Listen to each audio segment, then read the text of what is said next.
আল্লামা যখন ইন্তেকাল করলেন, আমি তখন মালয়েশিয়া থেকে যুক্তরাষ্ট্রে একটা কনফারেন্সে যোগ দিতে যাচ্ছি, কাতার এয়ারলাইন্সে। মালয়েশিয়া থেকে দোহাতে নামলাম। দোহায় যখন আমার ট্রানজিট, তখন শুনতে পেলাম যে আল্লামা বিদায় নিয়েছেন। সোশ্যাল মিডিয়ায় শুনে বিশ্বাস করতে পারলাম না। মুহূর্তের মধ্যেই মাসুদ সাইদি ভাইকে মেসেজ করলাম, উনি কোনো উত্তর দিতে পারলেন না। মাসুদ ভাইয়ের সাথে যখন কোলাকুলি করি, আমাদের শামীম ভাইয়ের সাথে যখন কোলাকুলি করি, মনে হচ্ছে আল্লামা সাইদির ঘ্রাণ পাই। শরীরটা লিটারালি কাঁপছিল, নিজেকে মানাতে পারছিলাম না, বিশ্বাস করতে পারছিলাম যে আসলে আল্লামা বিদায় নিয়েছেন। ইন দ্য মিন টাইম আমার সেকেন্ড ফ্লাইট দোহা টু নিউ ইয়র্ক, 12 ঘন্টার ফ্লাইটে উঠলাম। ইন্টারনেট থেকে বিচ্ছিন্ন হলাম। নামার পরে শুনলাম আল্লাহু আকবার, যেখানে ওনাকে কবরস্থ করার কথা ছিল সেখানেও কবর দিতে দেয়া হয় নাই।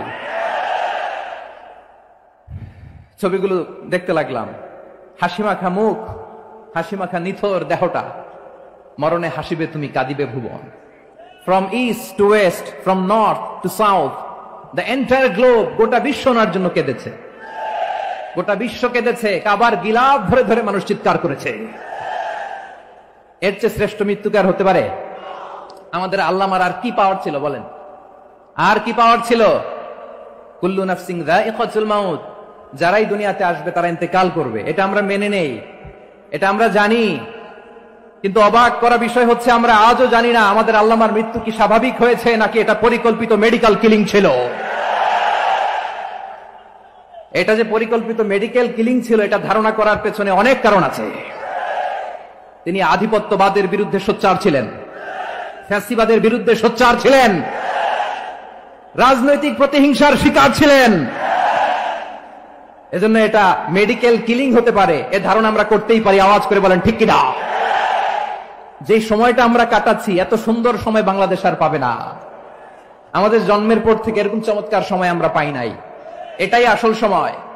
আমরা ইন্টারিম গভর্নমেন্টের কাছে দাবি জানাই, উচ্চতর তদন্ত কমিটি করে এটা কি হত্যাকাণ্ড ছিল নাকি স্বাভাবিক মৃত্যু ছিল, এই রিপোর্ট গণমানুষের কাছে প্রচার করে জানাতে হবে।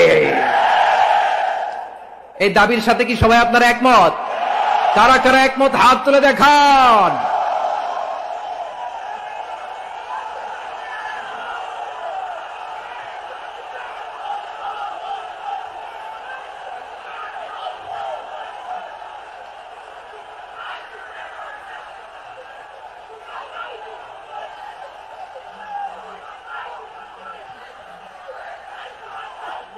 আমার প্রিয় ভাইয়েরা, প্রিয় চট্টলাবাসী, আল্লাহ তাআলা তার এই মুখলেস গোলামকে তার জান্নাতুল ফেরদাউসের মেহমান হিসেবে কবুল করুক, তার জীবনের সকল খেদমাগুলোকে কবুল করুক, জান্নাতুল ফেরদাউসের আলা মাকামে তাকে মেহমান হিসেবে কবুল করুক।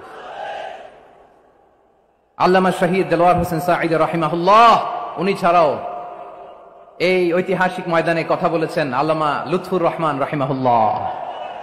চলে গিয়েছেন আমাদেরকে ছেড়ে। তিনি বলতেন, ইনশাআল্লাহ মিজান আবার আসবে। হুজুর আমি তো আসলাম, আপনি তো আমাদেরকে ছেড়ে চলে গেলেন। আল্লাহু আকবার, আল্লাহু আকবার, আল্লাহু আকবার। গলায় কোনো সুর ছিল না, সুর দিয়ে কথা বলতেন না, কিন্তু এত চমৎকার শব্দের বুনন, এত চমৎকার প্রেজেন্টেশন, এত চমৎকার ভাবে ঐতিহাসিক বর্ণনাগুলো তিনি উপস্থাপন করতেন। মন্ত্রমুগ্ধ হয়ে আমরা আল্লামা লুৎফুর রহমানের কথা শুনেছি। আমরা হযরতুল আল্লামা লুৎফুর রহমান রাহিমাহুল্লাহর জন্য এই বিশাল ময়দান থেকে দোয়া করছি, আল্লাহ তাআলা তুমি তোমার এই খাদেমকে জান্নাতের মেহমান হিসেবে কবুল করে নাও। আরো অনেক আল্লামারা এখানে কথা বলেছেন, বিশেষ করে বাইতুল শরফের মরহুম পীর সাহেব হুজুর থেকে শুরু করে আরো যারা যারা তারকাতুল্য ওলামায়ে কেরাম এই চট্টগ্রামের ময়দানে কথা বলেছেন, আলো ছড়িয়েছেন। আমরা এই লক্ষ লক্ষ তাওহীদি জনতাকে নিয়ে তাদের জন্য দোয়া করছি, আল্লাহ তাআলা ওনাদের জীবনের সকল ভুল ত্রুটি ক্ষমা করে দিয়ে তাদেরকে জান্নাতুল ফেরদাউসের মেহমান বানিয়ে নিক। আমরা এই ঐতিহাসিক প্যারেড ময়দানের প্রোগ্রাম থেকে স্মরণ করতে চাই 24-এর ছাত্র নাগরিক অভ্যুত্থানে আমার যে সমস্ত ছাত্র নাগরিক ভাইয়েরা দেহের তাজা রক্ত বিলি দিয়ে নতুন বাংলাদেশ আমাদেরকে উপহার দিয়েছে। বিশেষ করে আপনাদের এই চট্টগ্রামের শহীদ ফয়সাল, শহীদ ওয়াসিম সহ সকল শহীদকে আল্লাহ তাআলা কবুল করুক। আমরা সবাই পড়ি আমিন। প্রিয় ভাইয়েরা, আমি নগণ্য একজন কোরআনের ছাত্র, এত বিশাল মঞ্চে এত বড় প্ল্যাটফর্মে কথা বলা আমার জন্য সাজে না। তারপরও আমাদের মুরব্বীরা আমাদের ডানে বায়ে বসে আছেন, ওনাদের আদেশ ক্রমে, ওনাদের অনুমতি ক্রমে কিছু কথা আজকের এই ঐতিহাসিক প্রোগ্রামে আপনাদের সামনে উপস্থাপন করার চেষ্টা করবো। ওমা তৌফিক ইল্লা বিল্লাহ। প্রিয় ভাইরা, 5 দিন ব্যাপী এই তাফসীরুল কোরআনের প্রোগ্রামে অনেক ওলামা হযরত কথা বলেছেন। যারা কোরআন সুন্নাহ থেকে আমাদেরকে কোরআনের কথাগুলো শোনালেন, আমরা যেন সেগুলো আমল করতে পারি, আল্লাহ আমাদেরকে তৌফিক দান করুক। শুরুতে আমাদের নিয়তটাকে খালেস করে নেওয়া দরকার। এই যে গ্যাদারিং, এই যে হিউজ শোডাউন, এগুলো যদি আমাদের নিজেদেরকে পরিবর্তন না করে, তাহলে এতে কোনো লাভ নাই। জোরে বলেন ঠিক কিনা? এই প্রোগ্রাম যদি আমাদের জীবনকে পরিবর্তন করে, আমাদের চিন্তার ডিএনএ কে চেঞ্জ করে দেয়, তাহলেই চট্টগ্রামের প্যারেড ময়দান সার্থক। আসুন আমরা চিন্তাকে খালেস করে নেই। আমরা সবাই নিয়ত করি যে যতটুকু কথা আমরা কোরআনের আলোকে শুনবো, আমলের নিয়তে শুনবো ইনশাআল্লাহ। বলেন সবাই। আপনারা সবাই ঠিকঠাক আছেন তো?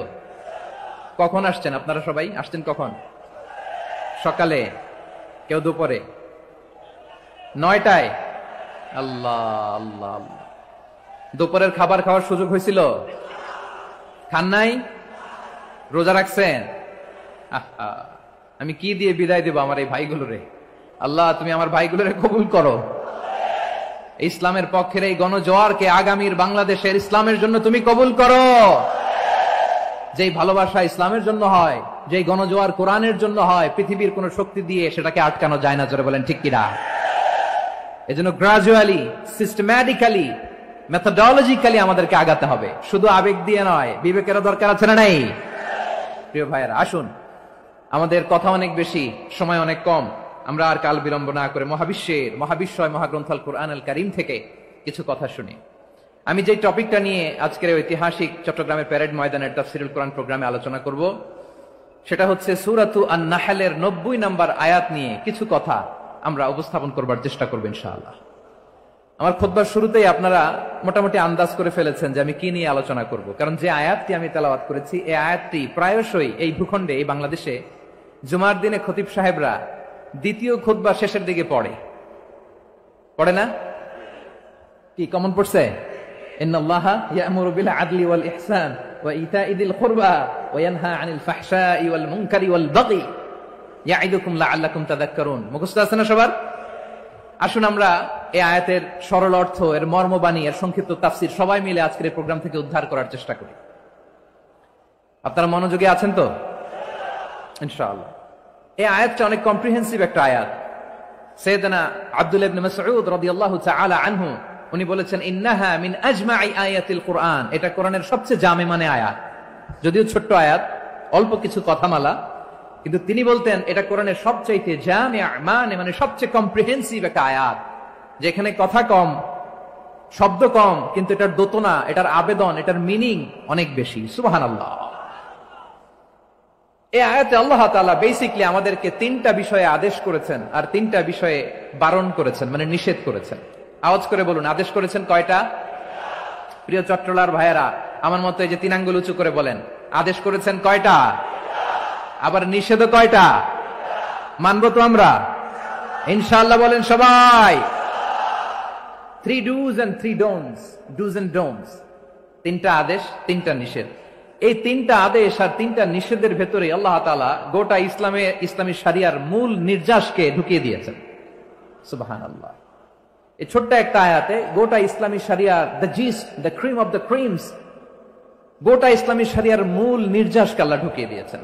3টা আদেশ আর 3টা নিষেধ। আসুন আমরা সরাসরি কোরআন থেকে শুনি। সবাই পড়ুন, আউযু বিল্লাহি মিনাশ শাইতানির রাজীম, বিসমিল্লাহির রহমানির রহিম।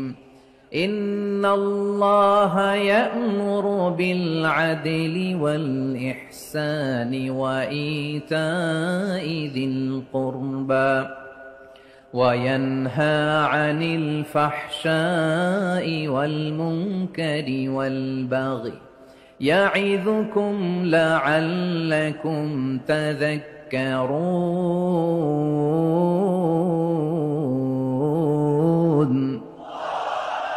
আল্লাহ তাআলা ইরশাদ করছেন, ইন্নাল্লাহা ইয়া'মুরু বিল আদলি ওয়াল ইহসান। নিশ্চয় আল্লাহ তাআলা তোমাদেরকে ন্যায় বিচারের আদেশ দেন, সদাচরণের আদেশ দেন, নিকট আত্মীয়দেরকে দানের আদেশ দেন। আদেশ কয়টা?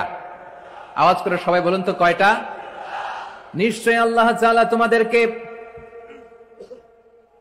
ন্যায় বিচারের আদেশ দেন, সদাচরণের আদেশ দেন, তিনি তোমাদের নিকটাত্মীয়দেরকে দানের আদেশ দেন, আর তিনি তোমাদেরকে অশ্লীলতা থেকে নিষেধ করেন, মন্দ কাজ থেকে নিষেধ করেন, অবাধ্যতা সীমা লঙ্ঘন থেকে নিষেধ করেন। তিনি তোমাদেরকে উপদেশ দেন যাতে তোমরা শিক্ষা গ্রহণ করো। সুবহানাল্লাহ। উপদেশ দিচ্ছে স্বয়ং কে? তিনটা জিনিসের আদেশ। ইয়ামুরু বিল আদল, সুবিচার ন্যায় বিচারের আদেশ তিনি দেন। ইহসানের আদেশ দেন যাতে আমরা ইহসান করি, একে অপরের প্রতি সুবিচার করি, মহানুভবতা দেখায়, অনুগ্রহ দেখায়, আর নিকট আত্মীয়দেরকে যেন আমরা দান করি। এই তিনটা আদেশ তিনি দিয়েছেন। আর কোন তিনটা জিনিস থেকে তিনি বারণ করেছেন? অশ্লীলতা, ফাহশা, মুনকার, মানে সব মন্দ আর অসৎ কাজ, এগুলো থেকে তিনি আমাদেরকে বারণ করেন। ওয়াল বাগি, অবাধ্যতা, সীমা লঙ্ঘন, এই তিনটা কাজ থেকে তিনি আমাদেরকে বারণ করেন। তিনি আমাদেরকে উপদেশ দেন, স্বয়ং আল্লাহ তাআলা আমাদেরকে উপদেশ দেন যাতে করে আমরা শিক্ষা গ্রহণ করি। সুবহানাল্লাহ পড়ে। তাহলে আসুন আমরা ধরে ধরে একটা একটা করে সামনের দিকে আগাই। আল্লাহ তাআলা প্রথমে আমাদেরকে আদেশ দিয়েছেন আদালের। ইন্নাল্লাহা ইয়া'মুরু বিল আদল। আওয়াজ করে বলুন আল আদাল। সবাই পড়ুন আল আদাল। আমরা উর্দু জানি, হিন্দি জানি, অনেকে ইংরেজিও জানি, কিন্তু আরবি শব্দগুলো আমাদের মুখ দিয়ে বেরোতে চায় না। আওয়াজ করে বলুন আল আদাল। মাশাআল্লাহ। ইন্নাল্লাহা ইয়া'মুরু বিল আদল। আল্লাহ তাআলা আমাদেরকে আদলের আদেশ দেন। আদল অনেকে না বুঝলেও আদালত শব্দটা বুঝবেন। আদালত, আদালত, আদালত বুঝেন না? যেখানে বিচার কার্যের ফয়সালা করা হয়, কোর্ট কাচারি আদালত, এটা তো ভেরি কমন। এটা শুনছেন না সবাই? আদালত, যেখানে ন্যায় বিচার হবে, সুশাসন হবে। কিন্তু ভাগ্যের কি নির্মম পরিহাস, ওখান থেকে মিথ্যা সাক্ষী দিয়ে মনমতো রায় দিয়ে দেয়া হয়। এগুলোর পরিবর্তন হওয়ার দরকার আছে না নাই? প্রিয় ভাইয়েরা, আদালত, আল আদল, ইংরেজিতে বলে জাস্টিস, ন্যায় বিচার, সুবিচার, সুশাসন, জাস্টিস, আল আদাল, সব জায়গায় এই জাস্টিস থাকা দরকার। Justice should be prevailed in the society. The mission of all prophet was to uphold the justice. সব নবীর মিশন ছিল এই জাস্টিসকে, আদালকে, সুশাসন আর সুবিচারকে নিশ্চিত করা। পড়েন সুবহানাল্লাহ। And the core message of every divine scripture was to uphold justice. পৃথিবীর সব আসমানি কিতাবের মূল শিক্ষা ছিল এই জাস্টিসকে সমাজে এনশিওর করা, সুবিচার, সুশাসনকে এনশিওর করা। তাহলে প্রিয় ভাইরা, আমরা বুঝতে পারলাম আল আদল শব্দের মানে হচ্ছে ইনসাফ বা সুবিচার বা ন্যায় বিচার। এটা হচ্ছে একটা general meaning, very general meaning. আপনি যদি ইন ডেপথ বুঝতে চান, আরো ভেতরে যান, তাহলে আদল মানে হচ্ছে সমন্বয়, আদল মানে হচ্ছে ভারসাম্য, ব্যালেন্স। আদল মানে হচ্ছে মধ্যম পন্থা। সুবহানাল্লাহ পড়েন। কারণ সব সময় সমান সমান হইলেই সুবিচার হয় না। কথা কি বুঝতেছেন? ইসলামের দ্য কনসেপ্ট অফ আদল, এটা এমন আদল, এটা সব সময় সমান সমান নয়। যখন সমান সমান দেয়া দরকার, ইসলাম সমান সমান দেয়। যখন ব্যালেন্স করা দরকার, চেক এন্ড ব্যালেন্স, সমন্বয়, ভারসাম্য করা দরকার, তখন ইসলাম ভারসাম্য করে দেয়। এটার নাম আদল। সুবহানাল্লাহ। সহজ করে আপনাদেরকে বুঝাই। যেমন ধরুন, একটা পরিবারের 3 জন সদস্য, স্বামী, স্ত্রী আর সন্তান। তাদের সকালবেলার ব্রেকফাস্টে, স্বামীর সকালের নাস্তায় স্বামীর 3টা রুটি লাগে, স্ত্রীর 2টা লাগে, আর সন্তানের 1টা রুটি লাগে। এখন আমি যদি সমান সমান করে আদল করতে চাই, সবাইকে যদি 3টা করে রুটি দেই, তাহলে স্বামী বেচারার জন্য ঠিক আছে, কি বলেন? কথা কি বুঝতেছেন না কষ্ট হয়ে যাচ্ছে? যদি সমান সমানের নিয়মে আগাই, তাহলে 3টা করে যদি রুটি দেই, স্বামীর জন্য ওকে, কিন্তু স্ত্রীর জন্য 1টা বেশি হয়ে যায়। আর সন্তানের জন্য কয়টা বেশি হয়? আচ্ছা, এই তো বুঝতেছেন, মাশাআল্লাহ। আচ্ছা, 2টা করে যদি সবাই দেই সমান সমান নীতিতে, তাহলে স্ত্রীর জন্য, স্ত্রী বেচারির জন্য ঠিক আছে, কিন্তু স্বামীর কয়টা কম পড়ে? আর সন্তানের বেশি হয়ে যায় কয়টা? আচ্ছা, সমান সমান নীতিতে সবাইকে যদি সকালের নাস্তার জন্য 1টা করে রুটি দেই, সন্তানের জন্য ঠিক আছে, কিন্তু স্ত্রী বেচারির কম পড়ে কয়টা? স্বামীর কম পড়ে কয়টা? 2টা। কথা কি বুঝতেছেন? আর আমি যদি স্বামীকে দেই 3টা, স্ত্রীকে দেই 2টা, আর সন্তানকে দেই 1টা, তাহলে কারো অপচয় হবে না। যার যতটুকু দরকার ঠিক ততটুকুই কাজে লাগবে। চিল্লায় বলেন ঠিক কিনা? এটাই হচ্ছে ইসলামের আদল, যেখানে যার যতটুকু দরকার তাকে সেখানে ঠিক ততটুকু দিয়ে দেওয়ার নামই হচ্ছে আদল। চিল্লায় পড়েন আল্লাহু আকবার।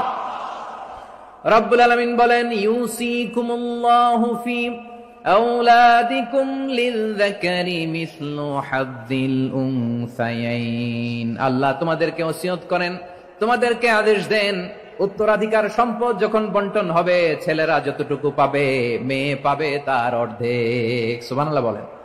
দেখেন, ছেলে যদ্দূর মেয়ে অর্ধেক, ছেলে ডবল পাবে। আপাত দৃষ্টিতে মনে হয় এখানে অবিচার হয়েছে, কিন্তু আসলে কি অবিচার হয়েছে? আপনি বিয়ের ক্ষেত্রে যান, ওইখানে আবার ছেলে মোহরানা দেয়, মেয়ে সেখানে মোহরানা পায়। তাহলে চেক এন্ড ব্যালেন্স, ভারসাম্য, ব্যালেন্স, মধ্যম পন্থা এখানে আছে না নাই? এটাই হচ্ছে ইসলামের আদল। আল্লাহ তাআলা এই আদলের আদেশ দিয়েছেন, সুবিচার, ন্যায় বিচার, সুশাসন এবং ভারসাম্যের আদেশ দিয়েছেন। প্রিয় ভাইয়েরা, একটি শান্তিময় সমাজ, একটা সমৃদ্ধ সমাজ, একটা মানবিক সমাজ যদি আমরা পেতে চাই, এই আয়াতের মধ্যে যতগুলো পয়েন্ট আছে সবগুলোর বাস্তবায়ন লাগবে। কথা বুঝতে পেরেছেন? বলেন, আওয়াজ করে বলেন, আমরা একটা শান্তির সমাজ চাই কি চাই না? আমরা একটা সমৃদ্ধ বাংলাদেশ চাই কি চাই না? আমরা একটা মানবিক বাংলাদেশ চাই কি চাই না? এই আয়াতে আল্লাহ তাআলা একটা মানবিক সমাজের রূপরেখা টেনেছেন। তার প্রথম কথা হচ্ছে ইন্নাল্লাহা ইয়ামুরু বিল আদল। আল্লাহ তাআলা তোমাদেরকে আদলের নির্দেশনা দেয়, সুবিচার, সুশাসনের নির্দেশনা দেয়। যে সমাজে আদল থাকে না, সেই সমাজে জুলুম মানুষের ঘাড়ে চেপে বসে। আদলের বিপরীত হচ্ছে জুলুম। আদলের বিপরীত কি? জুলুম বা জাওর, অত্যাচার, অবিচার, বৈষম্য। এই যে বৈষম্য বিরোধী ছাত্র আন্দোলন কেমন পড়ছে? এই যে একজন সমন্বয়ক তো দেখা করলো আমার সাথে। জুলুম মানে হচ্ছে বৈষম্য। বৈষম্যের স্থান ইসলামে নাই, অবিচারের স্থান ইসলামে নাই, জুলুমের স্থান ইসলামে নাই।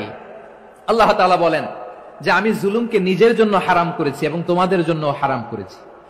বিশ্বনবী ফরমান, আল্লাহ তাআলা বলেন হাদিসে কুদসিতে, ইয়া ইবাদি ইন্নী হারামতুয যুলমা আলা নাফসি ওয়া জাআলতুহু বাইনাকুম মুহাররামান ফালা তাযালামু। আমার গোলামেরা শোনো, নিশ্চয় আমি আল্লাহ তাআলা জুলুমকে আমি আমার উপরে হারাম করেছি, অনুরূপভাবে জুলুম করাকে তোমাদের উপরেও হারাম করেছি। ফলে ফালা তাযালামু, তোমরা একে অপরের সাথে জুলুম করো না। নির্দেশনাটা কার?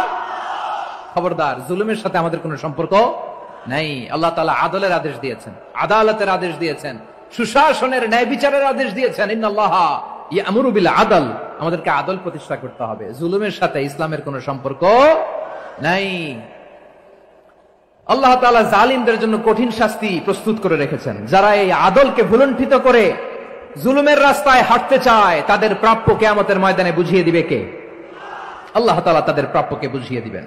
এজন্য বিশ্বনবী বলে, খবরদার, তোমরা ইনসাফ করবে, আদল করবে, জুলুম করবে না। আয-যুলমু যুলুমাতুন ইয়াউমাল কিয়ামা। জুলুম কিয়ামতের দিন অন্ধকার হয়ে জালিমের ঘাড়ে চেপে বসবে। আবার বিশ্বনবী বলতেন, ইত্তাকি দাওয়াতাল মাজলুম। খবরদার, তোমরা মজলুমের কান্নাকে ভয় করো। ফাইন্নাহু লাইসা বাইনাহু ওয়া বাইনাল্লাহি হিজাব। কেননা মজলুমের কান্নার মাঝে আর আল্লাহর আরশের মাঝে কোনো পর্দা থাকে না। বিশ্বাস হয়? এই কথা বিশ্বাস হয়? এর জলজন্ত প্রমাণ তো আমরা নিজেরাই দেখলাম।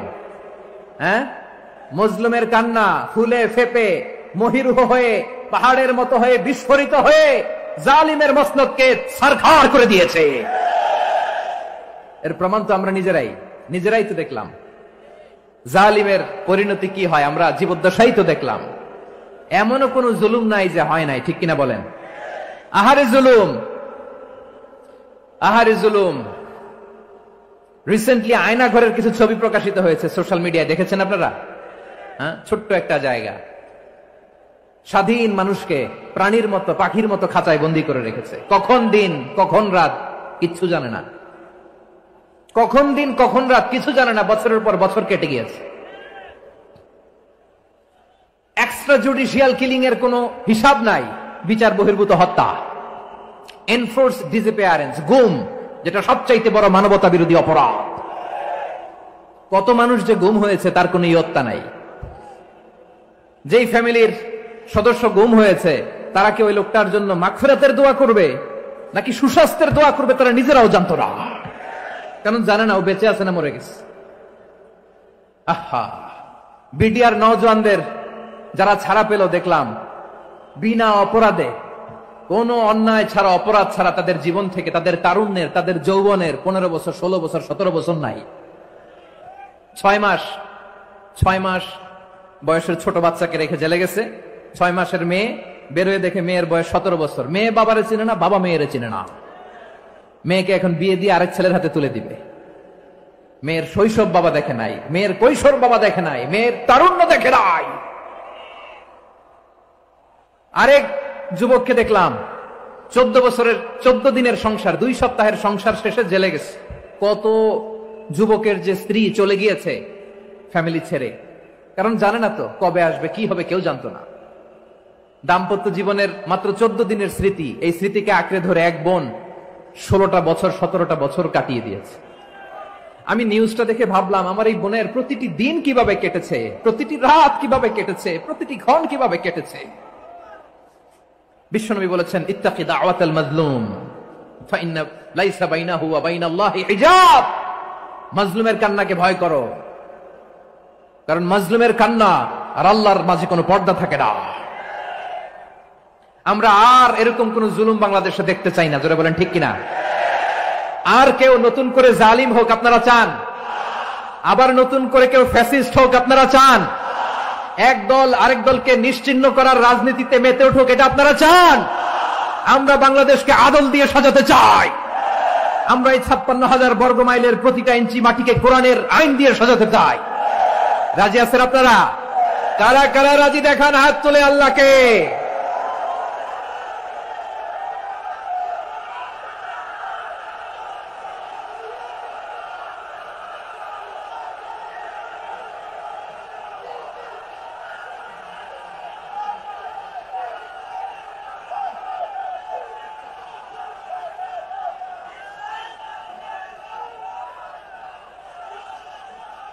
বসুন আমার প্রিয় বীর চট্টলার তৌহিদি মুসলমান, আমরা আর নতুন করে কেউ জালিম হোক এটা চাই না, নতুন করে আবার কেউ ফ্যাসিস্ট হোক আমরা চাই না, এক দল আরেক দলকে নিশ্চিহ্ন করার রাজনীতি করুক আমরা চাই না। আমরা সুশাসনের বাংলাদেশ চাই, আমরা মানবিক বাংলাদেশ চাই, আমরা একটা সমৃদ্ধ বাংলাদেশ চাই, আমরা বিশ্বের বুকে সম্মান নিয়ে মাথা উঁচু করে দাঁড়াতে চাই, ঠিক কিনা বলেন? আল্লাহ বললেন, এটা যদি তোমরা চাও, একটা সমৃদ্ধ সমাজ যদি বিনির্মাণ করতে চাও, মানবিক সমাজ যদি বিনির্মাণ করতে চাও, আমি তোমাদেরকে সেজন্য প্রথমে আদালতের নির্দেশ দিলাম। ইন্নাল্লাহা ইয়া'মুরু বিল আদল, নিশ্চয় আল্লাহ তাআলা তোমাদেরকে ন্যায় বিচার সুশাসন এটার আদেশ দেন। সুবহানাল্লাহ। আদাল, ন্যায় বিচারের আদেশ আল্লাহ তাআলা কোরআনের বিভিন্ন আয়াতে দিয়েছেন। আল্লাহ তাআলা বলছেন, ইন্নাল্লাহা ইয়া'মুরুকুম আন তুআদ্দুল আমানাতি ইলা আহলিহা ওয়া ইযা হাকামতুম বাইনান নাসি আন তাহকুমু বিল আদল ইন্নাল্লাহা নি'ম্মা ইয়া'iদুকুম বিহি ইন্নাল্লাহা কানা সামিআন বাসীরা। আল্লাহ তাআলা বললেন, আল্লাহ আদেশ দিচ্ছেন, যে ব্যক্তি আমানতের হকদার তার হাতে তোমরা আমানত পৌঁছে দাও, আর যখন তোমরা বিচার কার্য করবে, বিচার ফয়সালা করবে, আদালতের সাথে করো। সুবহানাল্লাহ বলেন। ওয়া ইযা হাকামতুম বাইনান নাসি আন তাহকুমু বিল আদল, আদালতের সাথে করবা। আল্লাহ তাআলা বলেন, যারা জাজ হবে, বিচারক হবে, তাদের যদি বাদী বিবাদীর কারোর সাথে শত্রুতা থাকে, কারোর সাথে যদি কোনো ধরনের রেষারেষি থাকে, আল্লাহ বলেন বিচার কার্য করতে যে ওই শত্রুতা রেষারেষির কারণে আদালতের বাইরে যে অবিচার করে বিচার করো না। ওয়ালা ইয়াজরিমান্নাকুম শানাআনু কওমিন আলা আল্লা তা'দিলু ই'দিলু হুয়া আকরাবু লিত্তাকওয়া ওয়াত্তাকুল্লাহা ইন্নাল্লাহা খাবীরুম বিমা তা'মালুন।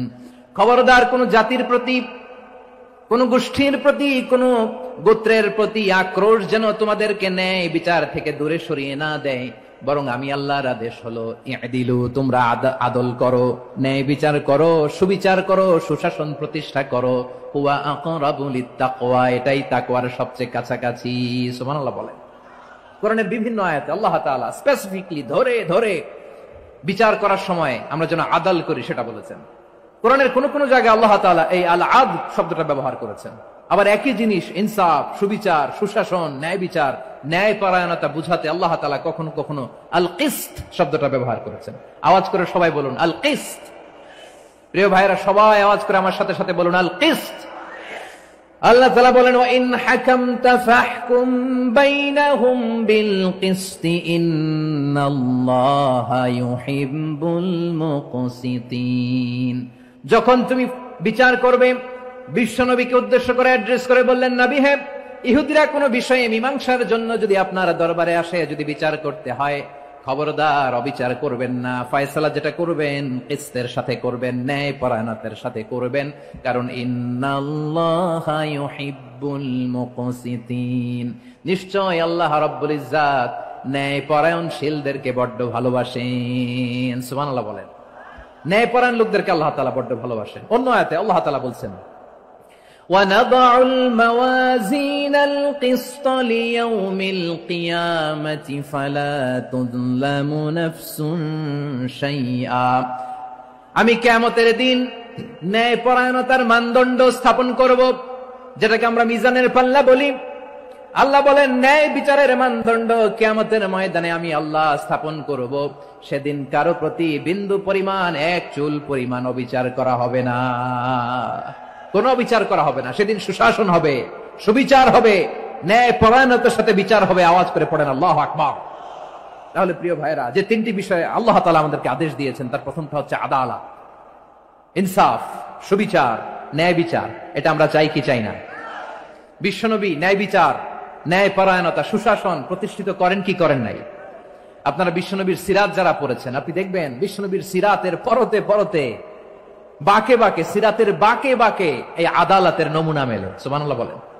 ছোট্ট একটা নমুনা রাসূল সাল্লাল্লাহু আলাইহি ওয়াসাল্লামের আসসিরা আল আতরা থেকে ছোট্ট একটা নমুনা আপনাদের খেদমতে এখানে উপস্থাপন করি। বিশ্বনবী সাল্লাল্লাহু আলাইহি ওয়াসাল্লাম মক্কা বিজয় করলেন ৮ম হিজরিতে। মক্কা বিজয় শেষে তিনি কয়েক সপ্তাহ মক্কাতে অবস্থান করলেন। ইন দ্য মিন টাইম মক্কার একটা ভেরি প্রেস্টিজিয়াস এন্ড ডিগনিফাইড ফ্যামিলির নারী চুরিতে ধরা পড়লো। কিসে ধরা পড়লো? সবাই বলেন কিসে? আমাদের সমাজে আসেনি এটা? আছে? ছোট না বড়? হ্যাঁ, হিসাব করে শেষ করা যায় না। ৩.৫ লাখ কোটি টাকা নাই উন্নয়ন প্রকল্পের নামে। উন্নয়ন প্রকল্পের নামে ৩.৫ লাখ কোটি টাকা নাই। ৩.৫ লাখ কোটি টাকা লিখতে পারবেন আপনি? এক টানে লিখতে পারবেন? বুঝতেছেন কত বড় সংখ্যা? হ্যাঁ, বনু মাখজুমিয়া গোত্রের এক নারী মক্কায় চুরিতে ধরা পড়ল। বলেন তো চুরি করলে বিধান কি? কি কাটতে হবে? চুরির বিধান হলো হাত কেটে দাও। তাও সেটা গোপনে নয়, প্রকাশ্যে জনসম্মুখে হাত কেটে দাও। বনু মাখজুমিয়া গোত্রের নারী যখন চুরিতে ধরা পড়লো, সাহাবারা চিন্তায় পড়ে গেলেন। সবেমাত্র মক্কার লোকেরা কালিমা পড়ে মুসলমান হয়েছে, ইসলামের আইন কানুন তেমন জানে না, ইসলামী শরিয়ার সাথে বেশি পরিচিত নয়।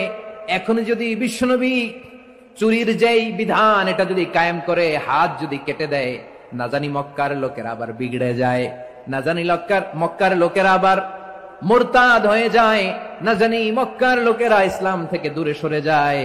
চলো চলো, সাহাবীরা মিলে পরামর্শ করলেন, চলো বিশ্বনবীর কাছে যে বলি, ও নবী, শুধু কেবলমাত্র একমাত্র এই নারীর জন্য চুরির হাত কাটার বিধানটা আপনি একটু থামিয়ে দেন। চুরির হাত কাটার যে বিধান এখানে একটু রহিত করে দেন, বাকিগুলা কইরেন মদিনাতে যে চলবে, কিন্তু মক্কায় এবারের জন্য মাফ করে দেন। কিন্তু কে বলবে? এই যে পরামর্শ, সাজেশন, এটা কে দিবে বিশ্বনবীর কাছে? সাহাবারা চিন্তায় পড়ে গেলেন। আল্লাহর নবীর সামনে দাঁড়িয়ে আল্লাহর দেয়া হুদুদ, আল্লাহর দেয়া বিধান থামিয়ে দেওয়া, মাফ করে দেওয়া, এই কথা বিশ্বনবীর সামনে বলার সাহস তো কেউ রাখে না। কেউ কেউ বলল, বিশ্বনবীর পালক পুত্র যায়েদ বিন হারেসার সন্তান উসামারে বিশ্বনবী নাতির মতো আদর করে, বড্ড বেশি ভালোবাসে উসামারে। এজন্য সাহাবারা উসামাকে বলতো হিব্বু রাসূলিল্লাহ, বিশ্বনবীর ভালোবাসা। কি বলতো? সাহাবীরা বললেন বিশ্বনবীর ভালোবাসা হিব্বু রাসূলিল্লাহ, উসামারে পাঠাও। উসামারে বিশ্বনবী নাতির মতো স্নেহ করে, মায়া করে, ভালোবাসে। আমরা পারবো না, উসামা পারবে। সবাই মিলে ফুসিয়ে ওসামাকে, ছোট্ট ওসামাকে রাজি করালো। ওসামা এমন এমন কথা যে তুমি বিশ্বনবীর কাছে বলতে হবে, পারবা নাকি? ওসামা বলে পারবো। সাইয়েদনা ওসামা রাদিয়াল্লাহু তাআলা আনহু তরুণ সাহাবী বিশ্বনবীর কাছে গেলেন, যে বললেন, নবী, বনু মাখজুমিয়া গোত্রের এক নারী চুরিতে ধরা পড়েছে, এবারের জন্য কি এই মহিলাটারে মাফ করে দিলে হয় না? এবারের জন্য একটু ক্ষমা করা যায় না নবী?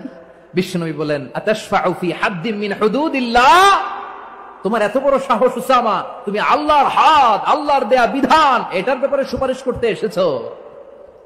তোমরা কি জানো তোমাদের আগে যত কওম, যত গোত্র, যত জনপদ ধ্বংস হয়েছে তার কারণ ছিল তাদের মধ্যে গরিবরা অন্যায় করলে তারা বিচার করত, আর ধনীরা অন্যায় করলে তারা মাফ করে দিত। খবরদার, ওয়া আইমুল্লাহ লাউ আন্না ফাতিমাতা বিনতি মুহাম্মাদিন সারাকাত লাকাতা মুহাম্মাদুন ইয়াদাহা। বিশ্বনবী বললেন, আরে ওসামা, বানু মাখজুমিয়ার ওই প্রেস্টিজিয়াস এন্ড ডিগনিফাইড ফ্যামিলির মেয়ে তো দূর কি বাত, অনেক দূরের কথা।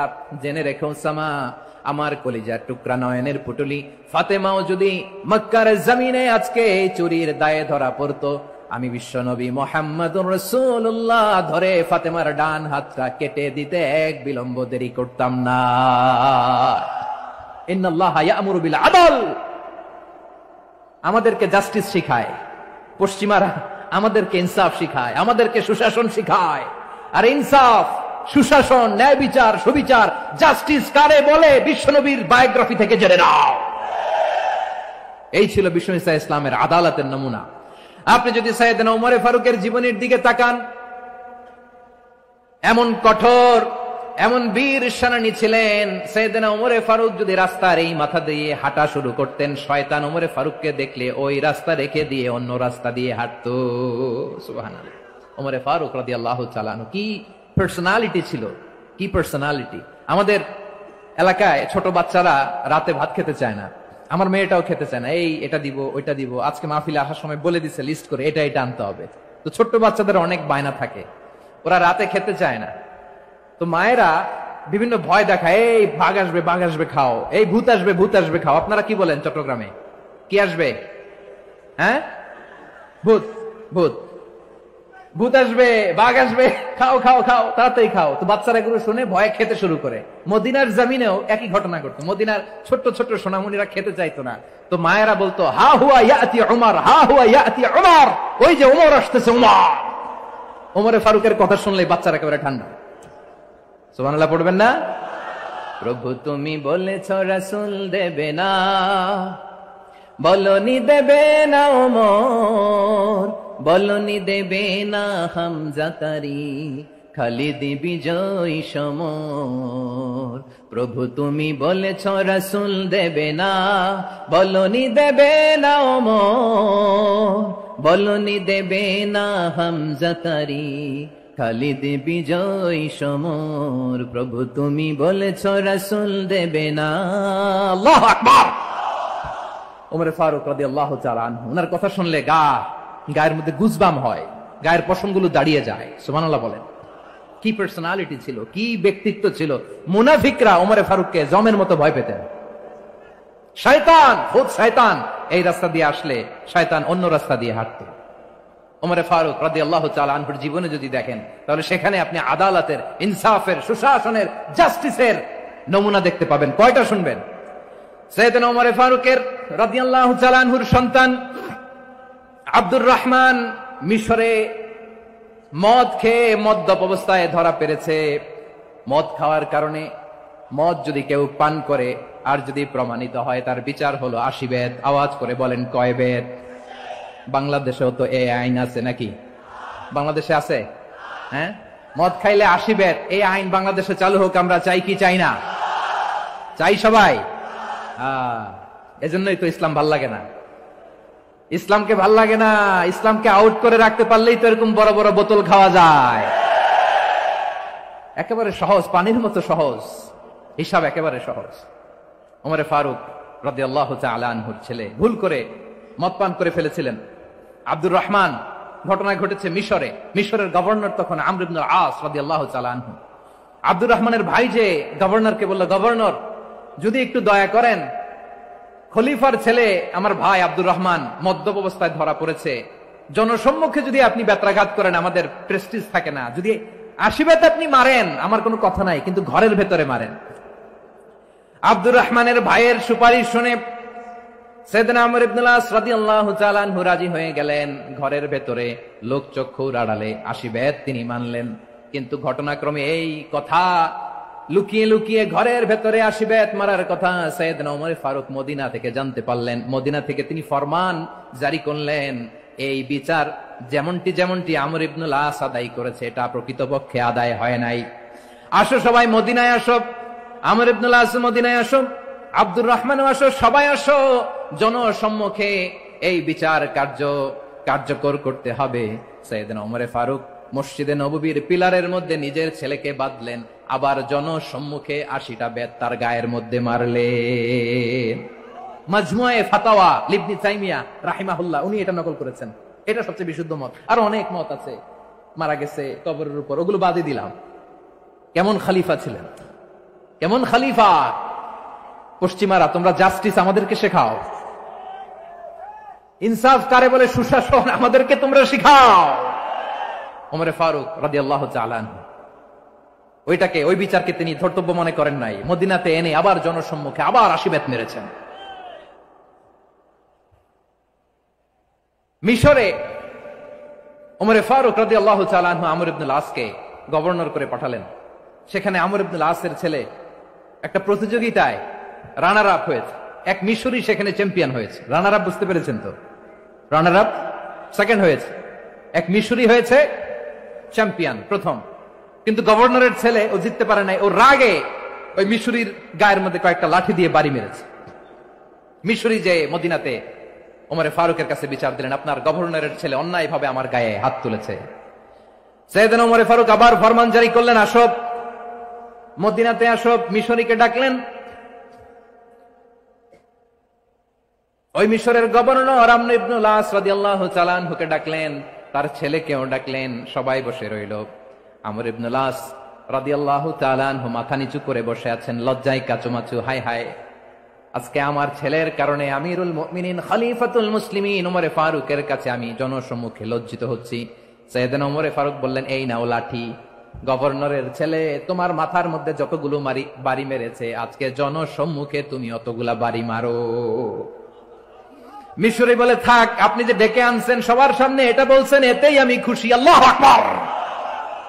আপনার মহানুভবতা দেখে আমি খুশি, আর অপমানের দরকার নাই।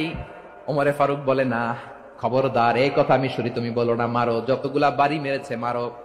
বাধ্য হয়ে মিশরি আমর ইবনুল আসের সামনে ওনার কলিজার টুকরা সন্তানের মাথার মধ্যে বাড়ি মারতে আরম্ভ করলেন।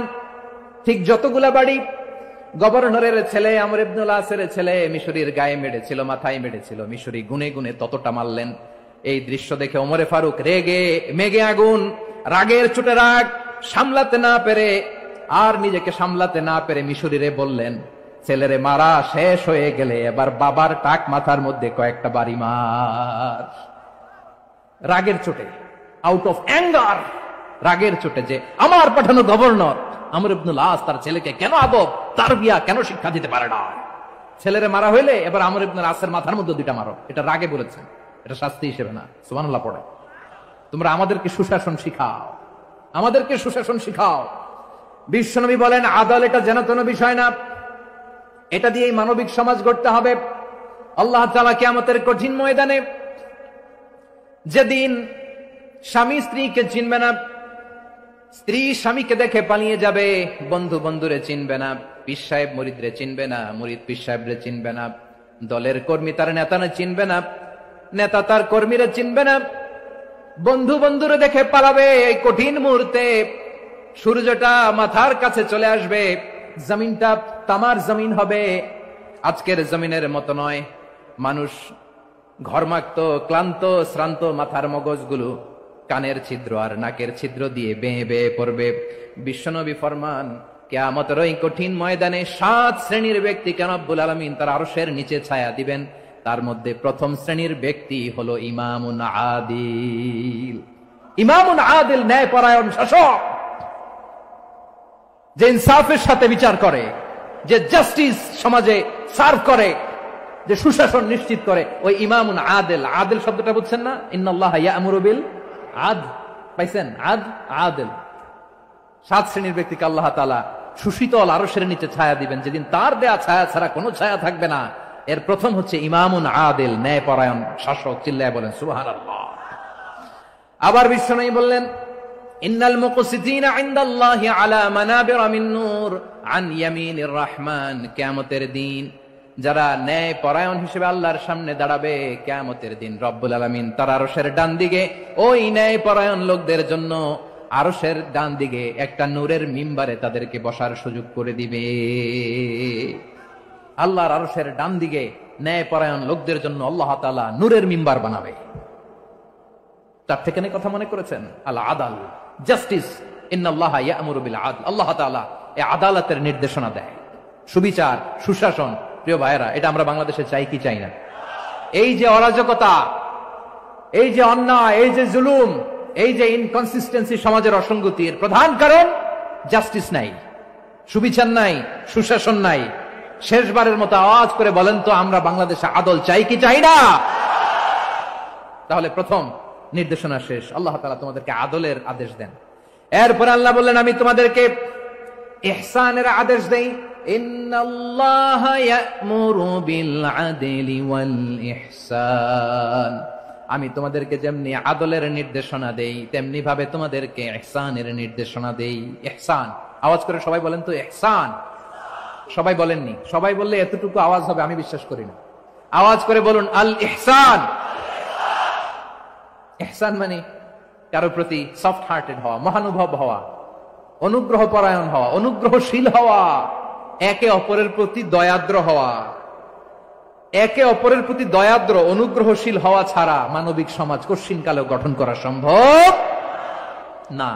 প্রিয় ভাইয়েরা, সুন্দর আচরণ দিয়ে, ইহসান দিয়ে যা জয় করা যায়, নরম আচরণ দিয়ে যেটা অর্জন করা যায়, কঠোরতা দিয়ে সেটা পারা যায় না। বিষ্ণু ঈসা ইসলাম ইহসান দিয়ে, কোমল আচরণ দিয়ে, তার অনুগ্রহ দিয়ে তিনি অনেক কাফিরের হৃদয়কে জয় করে ফেলেছেন। সাইয়েদনা সুমামা ইবনে উসাল রাদিয়াল্লাহু তাআলা আনহুর কথা মনে পড়ে যায়। তিনি ছিলেন ইয়ামামার বাদশা।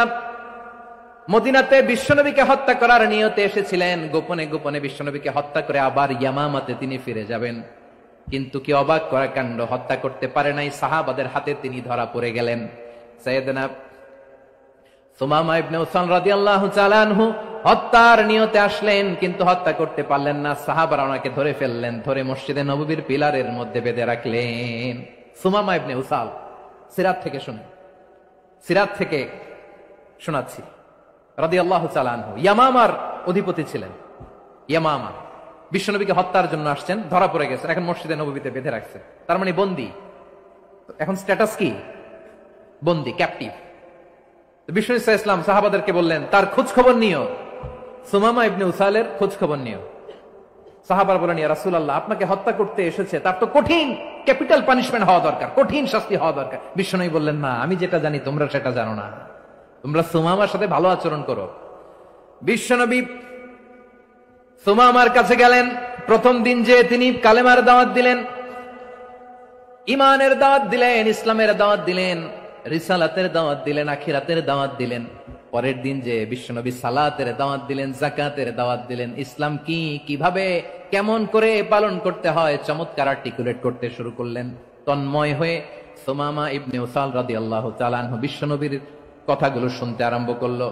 একদিন নয়, 2 দিন নয়, টানা 3 দিন বিশ্বনবী সুমামার কাছে ইসলামকে প্রেজেন্ট করেছেন, উপস্থাপন করেছেন। আওয়াজ করে বলেন, কয় দিন?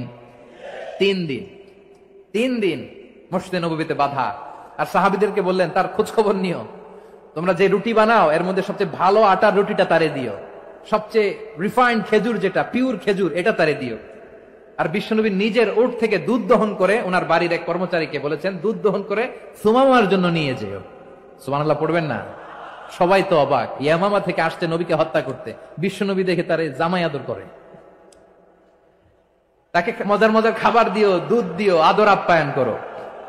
1 দিন নয়, 2 দিন নয়, টানা 3 দিন বিশ্বনবী এভাবে সুমামার কাছে যেয়ে যে ইসলামকে প্রেজেন্ট করতে আরম্ভ করলেন, ইসলামকে উপস্থাপন করতে শুরু করলেন, আর তাকে চমৎকার এন্টারটেইনমেন্ট আপ্যায়ন দিতে আরম্ভ করলেন। টানা 3 দিন যখন ইসলামের দ্য বিউটিজ অফ ইসলাম, ইসলামের সুমহান বাণী, সৌন্দর্য তার কাছে উপস্থাপন শেষ, তাকে আপ্যায়ন শেষ, বিশ্বনবী বললেন সাহাবাদেরকে, যাও এবার সুমামার হাতের পায়ের রশি দুটো খুলে দাও। সাহাবারা বললেন, ইয়া রাসূলুল্লাহ, কি বলেন আপনি? ও তো হত্যাকারী, সুযোগ পায় নাই, আপনারে মারতে পারে নাই, ছেড়ে দিলে আবারও আপনার উপর তলোয়ার নিয়ে ঝাঁপিয়ে পড়বে। নবী এই সিদ্ধান্ত আপনি নিতে যাবেন না। বিশ্বনবী বললেন, যেটা বলেছি সেটা করো, সুমামার রশিগুলো ছেড়ে দাও, সুমামার হাতে পায়ের রশিগুলো যে তোমরা খুলে দাও। সাহাবারা তর্ক জুড়ে দিলেন, লা ইয়া রাসূলুল্লাহ, এমনটা করবেন না তো, ভয়ঙ্কর ভয়ঙ্কর খুনি, কি জানি কি হয়ে যায়। বিশ্বনবী বললেন, না, তার হাতে পায়ের রশিগুলো খুলে দাও। সাহাবারা বিশ্বনবীর কথা মতো তার হাতে পায়ের রশিগুলো খুলে দিল। সুমামা মুহূর্তের মধ্যে মসজিদে নববী থেকে বের হয়ে ইয়ামামায় ফিরে না যে মসজিদে নববীর পাশে একটা খেজুর বাগান ছিল, সেখানে চলে গেলেন। সেখানে একটা ছোট্ট কুয়া ছিল, কুয়ার পানি দিয়ে তিনি গোসল করলেন। সুবহানাল্লাহ পড়েন। কুয়ার পানি দিয়ে গোসল করে মসজিদে নববীর সামনে এসে বিশ্বনবী এবং সাহাবাদের সামনে দাঁড়িয়ে সাব্বাবা উঁচু করে বললেন, আশহাদু আল্লা ইলাহা ইল্লাল্লাহ ওয়া আশহাদু আন্না মুহাম্মাদান আবদুহু ওয়া রাসূলুহু। আল্লাহু আকবার। আমি সাক্ষ্য দিচ্ছি আল্লাহ ছাড়া কোনো ইলাহ নাই, আর মুহাম্মদ আল্লাহ তাআলার প্রেরিত বান্দা এবং রাসূল। প্রিয় ভাইরা, ইহসান দিয়ে যা জয় করা যায়, কঠোরতা দিয়ে সেটা কঠিনকালেও জয় করা যায় না। আওয়াজ করে বলেন ঠিক কি না? এবার সুমামা দাঁড়িয়ে বলে, ওগো নবী, আমি তো কালিমা পড়ে মুসলমান হয়ে গেলাম, এবার শোনেন, এই মুহূর্তের আগে আপনার চেহারার চাইতে নিকৃষ্ট কোন চেহারা আমার কাছে ছিল না, কিন্তু শাহাদা পাঠ করার পরে আপনার চেহারার চাইতে উত্তম শ্রেষ্ঠ কোন চেহারা আমার কাছে আর নাই। ও নবী, আজকের দিনের আগে ইসলাম ধর্মের চেয়ে নিকৃষ্ট অপছন্দনীয় কোন ধর্ম আমার কাছে ছিল না, কিন্তু এই মুহূর্ত থেকে ইসলামের চেয়ে সেরা শ্রেষ্ঠ পছন্দনীয় কোন ধর্ম আমার কাছে নাই। নবী গো, আজকের দিনের আগে মদিনার চাইতে অপছন্দনীয় নিকৃষ্ট কোন শহর আমার কাছে ছিল না, কিন্তু এই মুহূর্তের পর থেকে মদিনার চাইতে কোন শ্রেষ্ঠ শহর আমার জানা নাই। সে ছিল গমের বড় ডিলার, গম বেচতো। কি বেচতো? তার গম কিনে মক্কার লোকেরা রুটি খাইতো। সে ঘোষণা দিল, আজকে থেকে মক্কাবাসীদের জন্য সব গম আমি হারাম করে দিলাম, মক্কাবাসী এখন না খেয়ে মরে। সুবহানাল্লাহ পড়বেন না? মক্কাবাসী বিশ্বনবীর কাছে আসলেন, এসে বললেন, মুহাম্মদ, আমরা তো তোমার ভাই, তোমার চাচা, তোমার ভাতিজা, তোমার আত্মীয়, তুমি সুমামারে বলো সে যেন আবার গমের সাপ্লাই মক্কার জন্য অনুমতি দিয়ে দেয়। বিশ্বনবীর অনুমতি ক্রমে সুমামা আবার মক্কাতে গম পাঠাতে শুরু করলো। পড়েন সুবহানাল্লাহ। ইহসান, ইহসান দিয়ে আপনি যেটা জয় করতে পারবেন, you can win the heart of your enemies. ইহসান দিয়ে আপনি আপনার শত্রুর হৃদয়কে জয় করতে পারবেন। আওয়াজ করে বলেন ঠিক কি না? এজন্য আল্লাহ বললেন, ওয়া আনফিকু ফি সাবিলিল্লাহি ওয়া লা তুলকু বিআইদিকুম ইলাত তাহলুকা ওয়া আহসিনু ইন্নাল্লাহা ইউহিব্বুল মুহসিনিন। তোমরা আল্লাহর রাস্তায় দান করবে আর নিজেরা নিজেদেরকে ধ্বংসের হাতে ঠেলে দিও না। তোমরা একে অপরের প্রতি ইহসান করবে, কারণ ইহসানকারীদেরকে আল্লাহ বড্ড ভালোবাসেন। সুবহানাল্লাহ পড়েন। আবার সূরা রহমান আল্লাহ বললেন, হাল জাযাউল ইহসানি ইল্লাল ইহসান ফাবিআইয়ি আলা, সবাই পড়েন, ফাবিআইয়ি আলাই রাব্বিকুমা তুকাযযিবান। ইহসানের প্রতিদান হিসেবে ইহসানি হয়। বিশ্বনবী সুমামার প্রতি যেমন ইহসান করেছেন, সুমামাও ঠিক তেমন ইহসান ফিরিয়ে দিয়েছে। ঠিক কিনা বলেন? তাহলে এক নম্বরে হচ্ছে আদ, ন্যায় বিচার। দুই নম্বরে সবাই বলেন ইহসান, সদাচরণ। ইহসান দুই ধরনের প্রিয় ভাইরা, ইহসান ফিল ইবাদা, ইহসান ফিল মুআমালা। ইহসান ফিল ইবাদা হচ্ছে একাগ্র অনুভবে ইবাদতে ডুব দেওয়া, এর নাম ইবাদতের ইহসান। সুবহানাল্লাহ পড়েন। বিশ্বনবী বলেন ইহসান মানে কি জানো নাকি? হাদিসে জিবরিলে সাইয়েদনা জিবরিল আলাইহিস সালাম বিশ্বনবীকে বললেন, আখবিরনি আনিল ইহসান। নবী আমাদেরকে বলেন ইহসান মানে কি? বিশ্বনবী বললেন, আনতা আবুদাল্লাহা কাআন্নাকা তারাহু ফাইন লাম তাকুন তারাহু ফাইন্নাহু ইয়ারাক। ইহসান মানে হলো এমন ভাবে তুমি আল্লাহর সামনে নিজেকে উজাড় করে ইবাদত করবে, তুমি ভাববে তুমি আল্লাহকে দেখতে পাচ্ছ। আর এটা যদি ভাবা তোমার জন্য কঠিন হয়ে যায়, অন্তত এতটুকু তুমি ভাববা যে আল্লাহ তোমাকে দেখতে পাচ্ছেন। ঠিক কিনা বলেন? আমার বীর চট্টলার ভাইয়েরা, কেউ যেটা দেখে না সেটা দেখে কে? এই বিশ্বাস হৃদয়ের মধ্যে আছে? নামাজে যখন দাঁড়ান এই ফিলিংসটা আনা যাবে? হ্যাঁ, এশার সালাত তো এখনো হয় নাই না?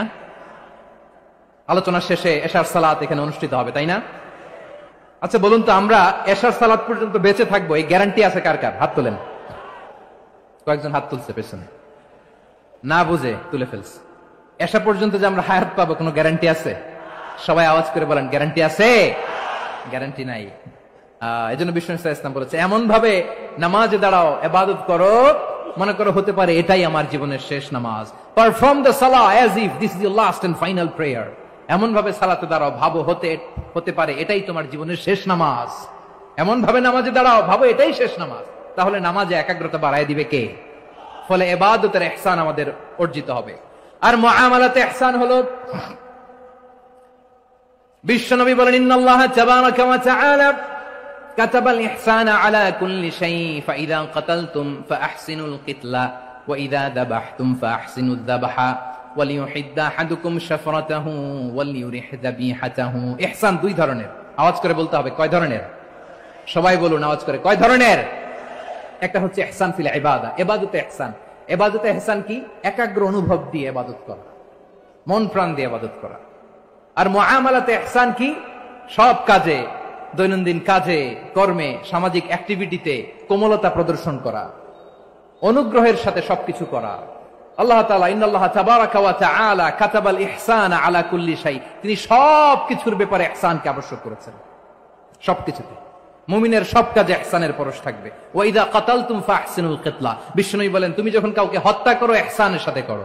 সুবহানাল্লাহ পড়বেন না? যখন হত্যা করো তখনও ইহসানের সাথে। আচ্ছা হত্যা করবো আবার ইহসান আসবে করতে করে তো মেরেই ফেলবো আমি। আল্লাহ, ও ভাই একজন খুন করেছে, খুনি, রাষ্ট্রীয় আইনে তার শাস্তি হয়েছে ডেথ পেনাল্টি, মৃত্যুদণ্ড। এখন মৃত্যুদণ্ড দেখে আপনি যেমনি মন চায় তেমনি মারবেন লোকটারে? ওর নাক কেটে ফেলতে পারবেন? ওর কান কাটতে পারবেন? ওর চোখ উপড়ে ফেলতে পারবেন আপনি? যেমন মন চায় তার অঙ্গহানি করা যাবে না। ইহসানের সাথে তাকে হত্যা করো। সুবহানাল্লাহ, this is Islam, this is the true essence of Islam. ওয়া ইযা যাবাহতুম ফাহসিনুয যাবহা, যখন জবাই করবে তখনও ইহসানের সাথে জবাই করো। করব জবাই, ওইখানেও নাকি ইহসান। আচ্ছা কুরবানির দিন আমরা পশুগুলোরে কি করি বলেন সবাই আওয়াজ করে? জবাই। জবাই মানে তো এটার মেরেই ফেলতেছি, একটু পরে তো টুকরো টুকরো করে গোশতগুলো খাবো, এটা তো খাবো, এটা তো মেরেই ফেলবে। বিষ্ণু বলে না, জবাইয়ের মধ্যেও মুমিনের জবের ভেতরেও ইহসানের পরশ থাকা চাই। যখন জবাই করবে প্রাণীটাকে হাত পা টাইট করে বেঁধে নাও, ছুরিটাকে শার্পেন করে নাও, ধারালো করে নাও, যাতে অল্প সময়ে জবাইটা হয়ে যায়, প্রাণীটা যাতে কম কষ্ট পায়। সুবহানাল্লাহ পড়ে। দিস ইজ কল্ড ইহসান। ইহসান আল্লাহ তাআলা যেমনি আদলের আদেশ করেছেন, ন্যায় বিচার, জাস্টিস এনশিওর করতে বলেছেন, সমাজে ইহসানের ব্যবহার, ইহসানের অনুশীলন তিনি করতে বলেছেন। এজন্য মুমিনের প্রতিটি কাজে, আমার চট্টগ্রামের ভাইরা আমার দিকে তাকান, খেয়াল করে শুনুন, মুমিন জীবনের প্রতিটি কাজে ইহসানের পরশ থাকা চাই। আমরা যেন আমাদের পরিবারের প্রতি ইহসান করি, আমরা যেন আমাদের কর্মচারীদের প্রতি ইহসান করি, আমরা যেন আমাদের কলিগদের প্রতি ইহসান করি, আমরা যেন আমাদের ভাইদের প্রতি ইহসান করি। মুমিন জীবনের প্রতি কাজে ইহসানের পরশ থাকার দরকার আছে না নাই? কথা বুঝতে পেরেছেন? তাহলে আল্লাহ তাআলার তিনটা আদেশ ছিল, কয়টা গেল? ভুলে গেছে, ভুলে গেছে চট্টগ্রাম। তিনটা আদেশের মধ্যে কয়টা বললাম? প্রথমে কি ছিল?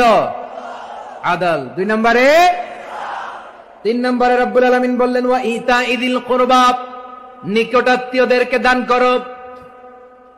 নিকটাত্মীয়দেরকে দাও, যারা তোমাদের ব্লাড কানেকশনের আত্মীয় তাদেরকে তোমরা দাও।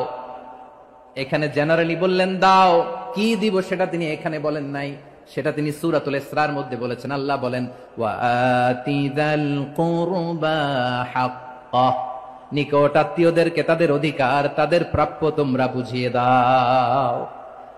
দেখেন, একটা শান্তির সমাজ, একটা সমৃদ্ধ সমাজ, একটা মানবিক সমাজ গঠনের জন্য আল্লাহ তাআলা বেশি না, মাত্র 3টা অর্ডার, 3টা ভার্ডিক্ট তিনি জারি করেছেন। 1 নাম্বার সুশাসন, ন্যায় বিচার। 2 নাম্বার ইহসান। 3 নাম্বার নিকটাত্মীয়, যারা কাছের, তোমার ভেরি ক্লোজ রিলেশনশিপে আছে, তাদেরকে দাও।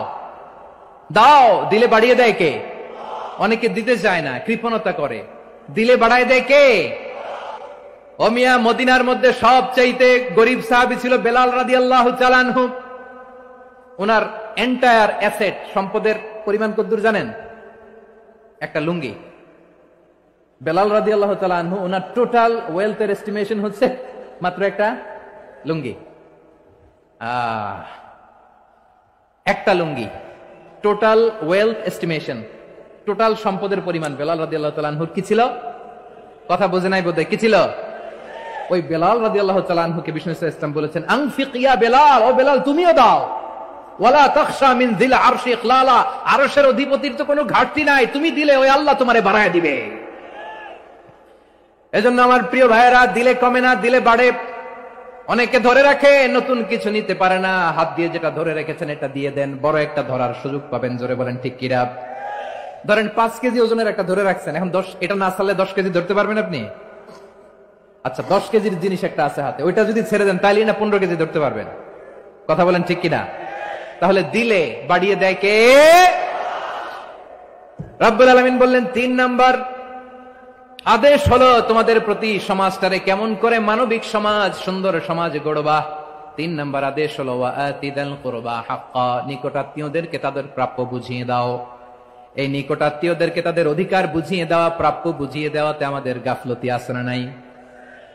চট্টগ্রামে নাই? মাশাআল্লাহ আছে, আছে। অনেকে দেখবেন অনেক আল্লাহওয়ালা, তাহাজ্জুদ গুজার, সেজদা দিতে দিতে কপালে কালো দাগ ফেলে দিছে, সে তার বোনের হকটা আদায় করে নাই। আছে না নাই? হ্যাঁ, এখানেও আছে। সর্বনাশ। অনেক বড় হাজী সাহেব, বিশাল লম্বা দাড়ি, ছেলেরে সব দিয়ে দিছে, মেয়েরে কিছু দেয় নাই, মেয়ের হক আদায় করে নাই। আছে না নাই? এই হাজী সাহেবেরা, এই আল্লাহওয়ালারা কিয়ামতের ময়দানে আটকে যাবে। আপনি অন্যের অধিকার নষ্ট করেছেন, তাদের রাইটস কে ভায়োলেট করেছেন। এজন্য আল্লাহ তাআলা বলেন, কারো অধিকার যদি কেউ নষ্ট করে, ওই সমাজটা মানবিক সমাজ কঠিনকালেও হতে পারে না। এজন্য 3 নম্বর আল্লাহ বললেন ওয়া ইতা ইদিল কুরবা, নিকটাত্মীয়দেরকে দাও। কি দিবা? তাদের অধিকার দিয়ে দাও। বোনের অধিকার বুঝিয়ে দাও, মেয়ের অধিকার বুঝিয়ে দাও, ফুফুর অধিকার বুঝিয়ে দাও। দেখবেন অনেক মায়েরা ছেলের পাতে মুরগির রান দেয়, মেয়ের পাতে দেয় মুরগির ঠ্যাং। এরকম আছে না নাই? ছেলেরা কি দেয়? মুরগির। মেয়ের পাতে কি দেয়? তো মেয়ের কি মুরগির রান খেতে মনে চায় না? মনে চায় না? এমনটা করা যাবে না। নিকটাত্মীয়দেরকে অধিকার দিয়ে দাও, নিকটাত্মীয়ের সাথে সুসম্পর্ক রাখো। আদেশটা কার?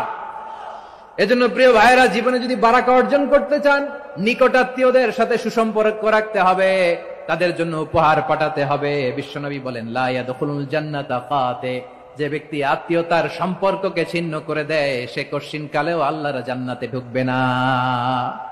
আপনি কি এটারে সহজ হাদিস মনে করছেন? এটা সহজ কথা। আপনি ভাবছেন আপনার নামাজ আপনারে বাঁচাতে পারবে, আপনার রোজা বাঁচাতে পারবে, আপনার তাহাজ্জুদ আপনারে বাঁচাতে পারবে? অধিকার নষ্ট করলে কিছুই আপনারে বাঁচাতে পারবে না। এজন্য নিকট আত্মীয়দেরকে দিতে হবে বেশি বেশি। বিশ্বনবী বলেন ইন্না সাদাকাতা আলাল মিসকিনি সাদাকা ওয়া আলা যির রাহিমি ইসনাতান সাদাকাতুন ওয়া সিলা। মিসকিনরে দান করলে শুধু দানের সওয়াব হয়, নিকটাত্মীয়কে দান করলে 2টার সওয়াব হয়। সাদাকার সওয়াব হয়, আবার আত্মীয়তার বন্ধন অটুট রাখার সওয়াব হয়ে যায়। আবার বিশ্বনবী বললেন মান সাররাহু আইয়ুবসাতা লাহু ফি রিজকিহি ওয়া ইউনসা লাহু ফি আসারিহি ফালইয়াসিল রাহিমা। যে ব্যক্তি তার রিজিকের প্রশস্ততা চায় আর হায়াতে বরকত চায়, সে যেন তার আত্মীয়ের সাথে সুসম্পর্ক রাখে। আমার প্রিয় চট্টলার ভাইয়েরা, আমাদের রিজিক বাড়ুক, এটা আমরা চাই কি চাই না? সবাই চান। হ্যাঁ, আমাদের রিজিকে প্রশস্ততা আসুক, চাই কি চাই না? আমাদের হায়াতে বরকত আসুক, আমরা চাই কি চাই না? এই 2টা যদি চান, তাহলে নিকটাত্মীয়দের সাথে সুসম্পর্ক রাখবেন। পারবেন? তাহলে সমাজটারে মানবিক সমাজ বানায় দিবে কে? 3টা আদেশ চলে গেল। কয়টা? আওয়াজ করে বলেন। 1 নম্বরে কি ছিল? 2 নম্বরে, 3 নম্বরে নিকটাত্মীয়দেরকে দান। আপনাদের কি আরো শোনার আগ্রহ আছে? আপনাদের মনোযোগ আছে না গেছে? কষ্ট হচ্ছে না? মাশাআল্লাহ, মাশাআল্লাহ। তাকবীর পড়ুন, লিল্লাহি তাকবীর।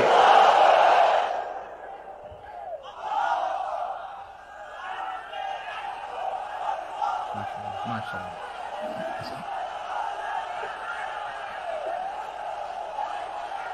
আমার প্রিয় ভাইয়েরা, আল্লাহ তাআলা 3টা জিনিসের যেমনি আদেশ করেছেন, অনুরূপ ভাবে 3টা বিষয় তিনি বারণ করেছেন, নিষেধ করেছেন। ওগুলোর কাছেও যাওয়া যাবে। শুনবেন। রাব্বুল আলামিন বলেন ওয়ায়ানহা আনিল ফাহশাই ওয়াল মুনকারি ওয়াল বাগি। আমি যেমনি 3টি বিষয়ে আদেশ করলাম, অনুরূপ ভাবে 3টি বিষয়ে বারণ করলাম, নিষেধ করলাম। আমার 1 নাম্বার নিষেধাজ্ঞা হলো অশ্লীলতার প্রতি। ফাহশা ওয়ায়ানহা আনিল ফাহশা, আল্লাহ তাআলা অশ্লীলতাকে নিষেধ করেছেন। কোন জিনিসকে?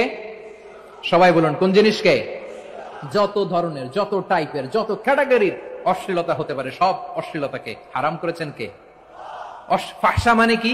কথায়, কাজে, আচরণে, কমেন্ট, ফেসবুকের কমেন্টসে যত ধরনের নোংরামো আছে, যত ধরনের অশ্লীলতা আছে, এটাকে আরবিতে বলে ফাহশা। এটাকে কি বলে? রাব্বুল আলামিন বলেন, কুল ইন্নামা হারামা রাব্বিয়াল ফাওয়াহিশা মা যাহারা মিনহা ওয়া মা বাতান।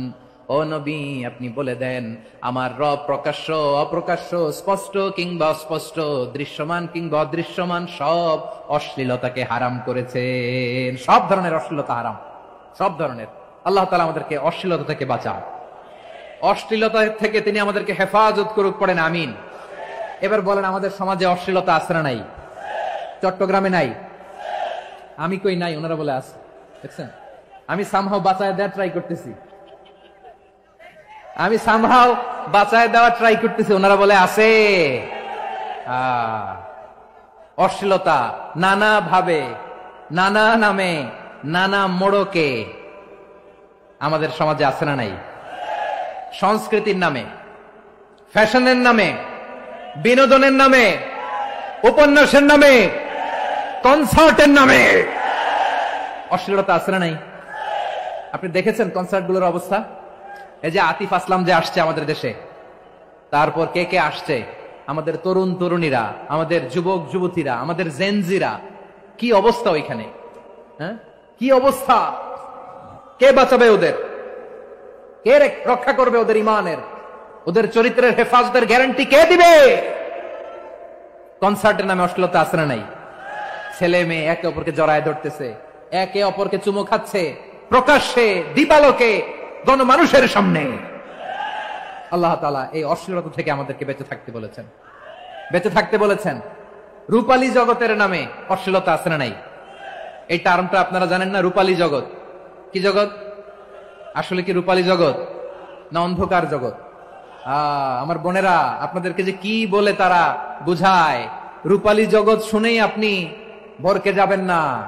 রূপালী জগতে যে নারী যত বেশি উলঙ্গ, সে নাকি তত বেশি সাহসী। জানেন, বলে এটা একটা সাহসী নারী, খুব সাহসী পদক্ষেপ তার। যত বেশি শরীর থেকে কাপড় নামাতে পারবে, যত বেশি বস্ত্রহীন হয়ে নিজেকে প্রেজেন্ট করতে পারবে, সে নাকি তত বেশি সাহসী। ও আমার চট্টলার ভাইয়েরা, শয়তানের প্রথমে এজেন্ডা ছিল বনি আদমকে বস্ত্রহীন করা। সে আদম এবং হাওয়া আলাইহিস সালামকে নিষিদ্ধ গাছের ফল খাইয়ে তাদেরকে বস্ত্রহীন করেছে। এই জামিনেও সে আমাদেরকে বস্ত্রহীন করতে চাইবে। এই রূপালী জগতের নামে তারা এটা করে। আমার প্রিয় বোনেরা, আপনি জানেন না আপনার দাম কত। ওরা আপনাদেরকে বিজ্ঞাপনের সস্তা পণ্য বানাতে চায়, ওরা আপনাদেরকে ওদের ভোগের লিপসার টুলস বানাতে চায়, ওরা আপনাদেরকে দিয়ে ওদের খায়েশ পূরণ করতে চায়। এটা আপনাদের জন্য মোটেও ডিগনিটি নয়, এটা আপনাদের জন্য সম্মান নয়। আপনার সম্মান শালীনতায়, আপনার সম্মান হেজাবে, আপনার সম্মান ভদ্রতায়, আপনার সম্মান আপনার ডিসেন্ট পোশাকে। পোশাক বলে দেয় এই নারীটা ভদ্র না অভদ্র, পোশাক বলে দেয় এই মেয়েটা কোন ঘরের মেয়ে। আওয়াজ করে বলেন ঠিক কিনা? আপনি জানেন না, আপনারা সস্তা পণ্য বানায়, ভোগের পণ্য, বিলবোর্ডে আপনাকে উলঙ্গ করে উপস্থাপন করে। এই অশ্লীলতার সাথে ইসলামের কোন সম্পর্ক। এজন্য আল্লাহ বলেন, আমি অশ্লীলতাকে হারাম করেছি। অশ্লীলতাকে হারাম করার প্রথম কারণ হলো এর মাধ্যমে মানবতাকে অপমানিত করা হয়। কারণ মানুষের সম্মান মানুষের পোশাকে। মানুষ যখন পোশাকহীন হয়ে যায়, বস্ত্রহীন হয়ে যায়, তার সম্মান কমে যায়, ঠিক কিনা? অশ্লীলতাকে হারাম করার প্রথম কারণ হচ্ছে মানুষ মানুষকে অপমান করে। একটা নারী, সে তো সম্মানিত, নারী যে কত সম্মানিত নারীরা এটা বুঝেই নাই। বিশ্বনবী বলেন, আর দুনিয়া কুল্লুহা মাতা ওয়া খায়রু মাতা'আদ দুনিয়া আল মারআতুস সালিহা। আমার বোনেরা, 5টা প্যান্ডেলে আপনারা এলইডিতে আমার আলোচনা শুনছেন, আমি জানি। আপনাদের এই গর্ভ যে কত দামি আপনি জানেন না। আপনার পেট থেকেই আসবে আগামী দিনের সালাহুদ্দিন আল আইয়ুবী, আপনার পেট থেকেই আসবে অনাগত দিনের ইমাম মাহদী আল মুনতাযর, আপনার পেট থেকেই আসবে অনাগত দিনের ফয়সাল, ওয়াসিম, মুগ্ধ, আবু সাইদের মতো বীর যোদ্ধা।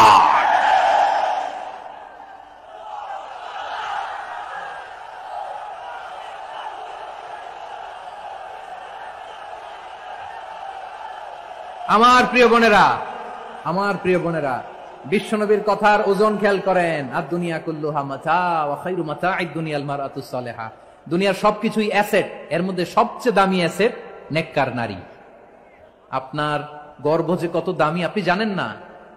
নিজের সময়টাকে কাজে লাগান, কোরআন পড়েন, সুন্নাহ পড়েন। আপনার অনেক দায়িত্ব ঘরে। You are the MD of your family. একটা family it's a very big institution. পরিবার একটা অনেক বড় প্রতিষ্ঠান। and you are the MD of your institution. আপনি এই পরিবারের MD, managing director of your family. এখানে আপনার কত দায়িত্ব। আপনি ছেলে মেয়েদেরকে তারবিয়া করবেন, আপনি আপনার স্বামীর জন্য ঘরটারে জান্নাতের নীর বানাবেন, আপনার জন্য জান্নাতের ডুপ্লেক্স বাড়ি ওইখানে তৈরি করে রাখবে কে? আপনি যে কত দামি আপনি জানেন না। নারীদেরকে আল্লাহ বানিয়েছেন উচ্চতর করে, নিম্নতর নয়। নারীদেরকে ছোট্ট জিনিস দিলে এটারে বড় করে দেয়। নারীদেরকে ভ্রূণ দিলে, শুক্রাণু দিলে নারী এটারে বাচ্চা হিসেবে উপহার দেয়, ঠিক কিনা? বিয়ের মাধ্যমে স্বামী যখন তার শুক্রাণু তার স্ত্রীকে উপহার দেয়, স্ত্রী রিটার্নে কি উপহার দেয়? ফুল ফর্ম বেবি, মানব সন্তান। দেখছেন, আপনি দিলেন একটুকুনি, দিছে বিশাল। আপনি যদি নারীকে বাজার এনে দেন, নারী এটাকে সুস্বাদু খাবারে রূপান্তর করে দেয়। আপনি তাকে একটা মুচকি হাসি দিয়ে দেন, সে তার কলিজা দিয়ে দেয়। কিন্তু যদি আপনি তার মনে কষ্ট দেন, সে আপনার জীবনকে জাহান্নাম বানায়া দেয়। খবর আছে, নারীর মন বুঝতে পারলে নেয়ামত, বুঝতে না পারলে কিয়ামত, ঠিক কিনা বলেন? আমার প্রিয় বোনেরা, আপনি যে কত দামি আপনি জানেন না। জানেন না আপনি কত দামি, অনেক দামি আপনি। আপনাদেরকে যেন ভোগের সস্তা পণ্য বানাতে না পারে, আপনাদেরকে সচেতন থাকতে হবে, সজাগ থাকতে হবে, কনসার্ন থাকতে হবে। শয়তানের ওই হাতছানির দিকে আর নজর দেওয়া যাবে না। তাহলে কেন আল্লাহ তাআলা এই ফাহশা অশ্লীলতাকে হারাম করলেন? 1 নাম্বার, এতে হিউম্যান ডিগনিটি কমে। 2 নাম্বার, এতে মানুষের অধিকার নষ্ট হয়। আপনি বিয়ে করেছেন, এরে পরকিয়া করেন, ওর সাথে এরকম আছে না নাই? স্ত্রীর অধিকার নষ্ট করেছেন। আপনি বিবাহ সম্পর্কে আবদ্ধ হয়েছেন তার সাথে, আপনি পরকিয়া করেন ওই ছেলের সাথে, আপনি আপনার হাজবেন্ডের সাথে বিট্রে করেছেন। এজন্য আল্লাহ অশ্লীলতাকে হারাম করেছে। অশ্লীলতাকে হারাম করার আরেকটা কারণ হচ্ছে আল্লাহ তাআলা এই হিউম্যান জেনারেশনকে এটাকে প্রিজার্ভ করতে চায়। হিফজুন নাসল, এটা মাকাসিদুশ শরিয়ার অনেক গুরুত্বপূর্ণ একটা মাকাসিদ, অনেক গুরুত্বপূর্ণ। আপনার নাসল, আপনার জেনারেশনকে সংরক্ষণ করা। এই যে আসতেছে ফেব্রুয়ারি, কত ফেব্রুয়ারি জানো? এটা কি বিশ্ব ভালোবাসা দিবস? হ্যাঁ, কি দিবস? এই বিশ্ব ভালোবাসা দিবসের সাথে মুসলমানদের কোনো সম্পর্ক নাই। আমার প্রিয় ভাইরা, এই যে আপনি অবৈধ সম্পর্কে জড়ালেন, কেন আল্লাহ অশ্লীলতাকে হারাম করেছে দেখেন। বলতেছিলাম যে এটা আপনার নাসল, আপনার জেনারেশন, আপনার লিনিয়েজ, আপনার বংশকে প্রিজার্ভ করা। কে কার বাবা, কে কার মা, বাবা মা জানা, প্রজন্মকে প্রিজার্ভ করা, এটা ইসলাম ওয়াজিব করে দিয়েছে। এই যে অবৈধ সম্পর্কের কারণে, বিশ্ব বেহায়া দিবসের কারণে, এগুলোর আউটকাম, আউটপুট হিসেবে মাঝে মাঝে ঢাকা মেডিকেলের ডাস্টবিনে নবজাতকের বাচ্চার কান্নার আওয়াজ শুনতে পাওয়া যায়। চট্টগ্রাম মেডিকেলের ডাস্টবিনে নবজাতকের কান্না শুনতে পাওয়া যায়। বীর চট্টলার মুসলমানেরা বুঝতে পারলে আওয়াজ করে বলেন, এই যে চট্টগ্রাম মেডিকেলে যে নবজাতকটা পাওয়া গেল, ওর বাবাকে আমাকে বলেন। ওর বাবাকে, ওর মাকে, ও কোন ফ্যামিলির সন্তান কেউ জানে? আপনি হিউম্যান ডিগনিটিকে অপমান করেছেন না? আপনি তার ভবিষ্যৎকে অন্ধকার করেছেন না? আপনি তার লিনিয়েজকে প্রশ্নবিদ্ধ করে দিয়েছেন না? এই জন্য আল্লাহ তাআলা অশ্লীলতাকে আমাদের জন্য হারাম করে দিয়েছেন। পড়েন সুবহানাল্লাহ। এই জন্য রাব্বুল আলামিন বলেন, কুল ইন্নামা হারামা রাব্বিয়াল ফাওয়াহিশা মা যাহারা মিনহা ওয়া মা বাতান। প্রকাশ্য অপ্রকাশ্য সব অশ্লীলতাকে হারাম ঘোষণা করে দিয়েছে কে? আবার দুনিয়ার বুকে যারা অশ্লীলতার প্রসার করে তাদের জন্য শাস্তি মজুদ রেখেছে কে? রাব্বুল আলামিন বলেন, ইন্নাল্লাযীনা ইউহিব্বুনা আন তাশিআল ফাহিশাতু ফিল্লাযীনা আমানু লাহুম আযাবুন আলীমুন ফিদ দুনিয়া ওয়াল আখিরাতি ওয়াল্লাহু ইয়ালামু ওয়া আনতুম লা তা'লামুন। নিশ্চয়ই যারা বিশ্বাসীদের মাঝে অশ্লীলতার প্রচার প্রসার করতে চায় তাদের জন্য আমি মর্মন্তুদ শাস্তি প্রস্তুত করে রেখেছি, দুনিয়াতেও রেখেছি, আখিরাতেও রেখেছি। ঘোষণাটা কার?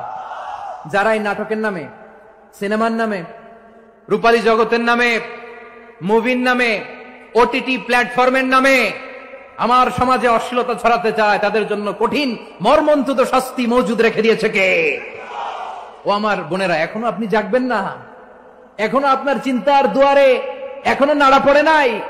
ওরা আপনাকে উলঙ্গ বানাতে চায়, ওরা আপনাকে আইটেম গার্ল বানাতে চায়। এজন্য ইসলাম অশ্লীলতাকে হারাম করেছে। হারাম। ইসলাম বলেছে যোজন যোজন দূরে থাকো, ওরা বলে না কাছে আসো, কাছে আসার গল্প, ক্লোজ আপ ওয়ান, কাছে আসার গল্প আছে না নাই? চট্টগ্রামে তো এগুলো নাই মাশাআল্লাহ। হ্যাঁ, এখানেও আছে ক্লোজ আপ ওয়ান, কাছে আসার গল্প। আল্লাহ বলেন ওয়ালা তাকরাবুজ জিনা, কাছেও এসো না, জিনা থেকে যোজন যোজন কিলো দূরে থাকো, ওরা বলে কাছে আসার গল্প। আমার বীর চট্টলার ভাইয়েরা, কাছে আসতে হলে আমরা কোরআনের কাছে আসব, কাছে আসতে হলে নবীর কাছে আসব, কাছে আসার গল্প হবে আমার রবের কাছে আসার গল্প। চিল্লায় বলো ঠিক কিনা? আমি যুক্তরাষ্ট্রে ছিলাম অনেকদিন, কয়েক মাস, বিভিন্ন স্টেটে ঘুরেছি। গার্ডিয়ানরা উদ্বিগ্ন, ছেলে মেয়েদেরকে, ছোট্ট ছেলে মেয়ে, ওদেরকে জিজ্ঞেস করে তুমি how do you feel right now inside yourself, তুমি ভিতরে ভিতরে কেমন ফিল করো, তোমার কি ছেলে ছেলে লাগে না মেয়ে মেয়ে লাগে? আচ্ছা বলেন, এই ছোট্ট বাচ্চাটাও কি এগুলো জেন্ডার অ্যাসাইনমেন্ট বলতে এগুলো কিছু বুঝে? এইভাবে মিসগাইড করা হচ্ছে। কৌতূহল বশত ছোট্ট ছেলে যদি বলে আমার তো মেয়ে মেয়ে লাগে, তখন বলে যে না তুমি মেয়ে, ছেলে না। মা বাবা বাধা দিলে ওকে আলাদা গভর্নমেন্ট হাউসে নিয়ে যায়। ভয়ঙ্করতম অবস্থা। আমরা একটা সময় শুনতাম যে হুজুর আমার ছেলেটা খুব ভালো, হাফেজে কোরআন, আল্লাহওয়ালা। হুজুর আমার ছেলে দাড়ি রাখছে, আল্লাহওয়ালা। হুজুর আমার ছেলে 5 ওয়াক্ত সালাত জামাতের সাথে পড়ে, তার মানে আল্লাহওয়ালা। পশ্চিমে যে আমি কি শুনছি জানেন? ওরা বলে হুজুর আমার ছেলেটা ইউনিভার্সিটির একটা মেয়ের সাথে প্রেম করে, ও খুব আল্লাহওয়ালা, হুজুর দোয়া করবেন। এর কারণ ওদের কাছে আল্লাহওয়ালার ক্রাইটেরিয়া হচ্ছে হুজুর আমার ছেলেটা আরেক ছেলের পছন্দ করে নাই, আমার মেয়েটা আরেক মেয়েকে ভালোবাসে নাই, এজন্য আমার ছেলেটা আল্লাহওয়ালা, হুজুর ওর জন্য একটু দোয়া করে দিয়েন। কি চ্যালেঞ্জ ওরা ফেস করতেছে। ওনার ছেলে যে আরেক ছেলেরে বিয়ে করবে না, এটাতেই উনি খুশি যে আলহামদুলিল্লাহ আমার ছেলেটা একটা মেয়েরে ভালোবাসে, আমার মেয়েটা একটা ছেলেরে ভালোবাসে, মানে এটা খুব আল্লাহওয়ালা। নাউজুবিল্লাহ পড়তে পারলেন না? এজন্য অশ্লীলতার সাথে আমাদের কোনো সম্পর্ক। রাব্বুল আলামিন বলেন ওয়ায়ানহা আনিল ফাহশাই ওয়াল মুনকারি ওয়াল বাগি, তিনটা জিনিসকে আমি নিষিদ্ধ করলাম। এক নাম্বার হলো ফাহশা, অশ্লীলতা। 2 নম্বরে হলো মুনকার, সমস্ত মন্দ কাজ। আপনাদের মনোযোগ আছে না? শেষ করে দিব? আর 2-1 মিনিট শুনবেন? আচ্ছা বলি তাহলে, আর 2-1 মিনিট। তাহলে নিষেধাজ্ঞা জারি করেছেন 3টা জিনিসের উপর। 1 নাম্বার কি? ফাহশা, অশ্লীলতা। 2 নাম্বার মুনকার। মুনকার মানে হচ্ছে যত মন্দ কাজ, খারাপ কাজ, বাজে কাজ, এটার বলে মুনকার। এটার কি বলে? আপনারা পড়ছেন না তা'মুরুনা বিল মা'রুফি ওয়া তানহাউনা আনিল মুনকার। ভালো কাজের আদেশ, সৎ কাজের আদেশ, অসৎ কাজের নিষেধ। মুনকার, মুনকার হচ্ছে মানুষের স্বাভাবিক বিবেক বোধ যেটাকে খারাপ বলে, ওইটাই মুনকার। পৃথিবীর সব আসমানি গ্রন্থ যেটাকে খারাপ বলেছে, মানুষের স্বাভাবিক বিবেক বোধ যেটাকে খারাপ বলেছে, এগুলো সব মুনকার। যেমন ইফটিজিং, এটা কি ভালো না খারাপ? মজুদদারি, খাদ্যে ভেজাল দেওয়া, ওজনে কম দেওয়া, মাছে ফরমালিন মিশানো, চাঁদাবাজি, টেন্ডারবাজি, দখলবাজি, এগুলো আমাদের স্বাভাবিক বিবেকেই বলে এগুলো খারাপ, এগুলো হচ্ছে মুনকার। আল্লাহ তাআলা এই মুনকার থেকে আমাদেরকে বেঁচে থাকতে বলেন। আর শয়তান এই মুনকারের প্রতি আমাদেরকে উদ্বুদ্ধ করে। আল্লাহ তাআলা বললেন ইয়া আইয়ুহাল্লাযীনা আমানু লা তাত্তাবিউ খুতুওয়াতিশ শাইতান ومن يتبع خطوات الشيطان فإنه يأمر بالفحشاء والمنكر। আল্লাহ বললেন আমার গোলামেরা শোনো শোনো, ও আমার বিশ্বাসী বান্দারা খবরদার, তোমরা কশিনকালেও শয়তানের পদাঙ্ক অনুসরণ করবে না, কারণ শয়তান তোমাদেরকে অশ্লীলতা এবং মন্দ কাজের দিকে উদ্বুদ্ধ করে। আমাদের কাজ হচ্ছে শয়তান আমাদেরকে যেদিকে নিতে চায় আমরা তার উল্টা দিকে যাব, ঠিক কিনা বলে? শয়তান এই মন্দ কাজকে আমাদের কাছে বিউটিফাই করে, চাকচিক্যময় করে আমাদের সামনে উপস্থাপন করে। এজন্য আল্লাহ বলেন মুনকারকে থামাতে হবে, মুনকার প্রতিরোধ করতে হবে। মুনকার প্রতিরোধের দায়িত্ব শুধু আমাদের নাকি? শুধু আপনার খতিব সাহেবের, ইমাম সাহেবের, নাকি মুসলিম উম্মার সবার? আওয়াজ করে বলুন, মুনকার অসৎ কাজ প্রতিরোধের দায়িত্ব কার? রাব্বুল আলামিন বলেন কুনতুম খায়রা উম্মাতিন উখরিজাত লিন-নাসি তা'মুরুনা বিল মা'রুফি ওয়া তানহাউনা আনিল মুনকার। তোমাদেরকে শ্রেষ্ঠ জাতি করে জমিনের মধ্যে আবির্ভূত করা হয়েছে, যাতে করে তোমরা জমিনের ভেতরে সৎ কাজের আদেশ করতে পারো আর অসৎ কাজের নিষেধ করতে পারো। উম্মা কুনতুম খায়রা, তাহলে গোটা উম্মার দায়িত্ব, এটা বুঝতে পারছেন তো? আচ্ছা, আরো নিচে আসেন। এরপরে আল্লাহ বললেন শুধু উম্মা না, এই জমিনের রাজত্ব আমি যাদের হাতে দেই, এই জমিনের মালিক আমি যাদেরকে বানিয়ে দেই, যাদেরকে আমি সরকারের দায়িত্ব দেই, তাদেরকেও মুনকার প্রতিরোধের দায়িত্ব দিয়েছে কে? আল্লাহ বলেন যারা ক্ষমতার মসনদে বসেছে তাদেরকে 4 দফা কর্মসূচি আমি আল্লাহ দিলাম। আওয়াজ করে বলেন কয় দফা? আল্লাহ বলেন আল্লাযীনা ইম্মাক্কান্নাহুম ফিল আরদি আকামুস সালাতা ওয়া আতাউয যাকাতা ওয়া আমারু বিল মা'রুফি ওয়া নাহাউ আনিল মুনকার ওয়ালিল্লাহি আকিবাতুল উমুর। যারা এই জমিনের উত্তরাধিকার হয়েছে তারা 4 দফা কর্মসূচি নিয়ে সামনে আগাবা। সালাত কায়েম করবা, যাকাত আদায় করবা, সৎ কাজের আদেশ দিবা, অসৎ কাজ থেকে মুনকার প্রতিরোধ করবা। আদেশটা কার? আমার প্রিয় চট্টলার ভাইরা, পুরো উম্মার দায়িত্ব মুনকার প্রতিরোধ করা, সরকার প্রধানের দায়িত্ব মুনকার প্রতিরোধ করা। এরপর আল্লাহ বলেন প্রতিটা ফ্যামিলির যিনি প্রধান সিইও বাবা, প্রত্যেক বাবারও দায়িত্ব এই মুনকার প্রতিরোধ করা। আওয়াজ করে বলেন ঠিক কিনা? যেমনটি সাইয়েদনা লুকমান আলাইহিস সালাম ওনার কলিজার টুকরা সন্তানকে আদেশ করেছেন, ইয়া বুনাইয়া আকিমিস সালাতা ওয়া'মুর বিল মা'রুফি ওয়ানহা আনিল মুনকার। পড়েন সুবহানাল্লাহ। বাবা ছেলেকে সবক দিচ্ছে। কে সবক দিচ্ছে? কাকে? লুকমান আলাইহিস সালাম ছেলেকে বলতেছে, ওরে আমার কলিজার টুকরা সন্তান, ওরে আমার বাছা, নামাজ কায়েম করবা, সৎ কাজের আদেশ দিবা, আর মুনকার প্রতিরোধ করবা, অসৎ কাজ, সমাজ থেকে খারাপ কাজকে ঝেঁটে বিদায় করে দিবা। তাহলে দেখেন আমি স্টেপ বাই স্টেপ নামলাম। পুরা উম্মার দায়িত্ব, জমিনের উত্তরাধিকারী আল্লাহ যাদেরকে বানিয়েছেন সরকার, তাদের দায়িত্ব, প্রতিটি ফ্যামিলির প্রধানের দায়িত্ব।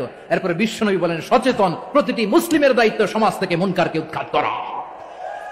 বিশ্বনবী বলেছেন মান রাআ মিনকুম মুনকারান ফালিয়ুগাইয়িরহু বিয়াদিহি فإن لم يستطع فبلسانه وإن لم يستطع فبقلبه وذلك أضعف الإيمان। সমাজে যে মুনকার দেখবে, খারাপ কাজ দেখবে, সেজন্য হাত দিয়ে সেটাকে থামায়। কি দিয়ে? আপনাদের তো হাত নাই না? হাত আছে, হাত আছে। ওরা যেই হাত দিয়ে অন্যায় করে ওটা প্রতিরোধের জন্য আমাদেরও হাত আছে না নাই?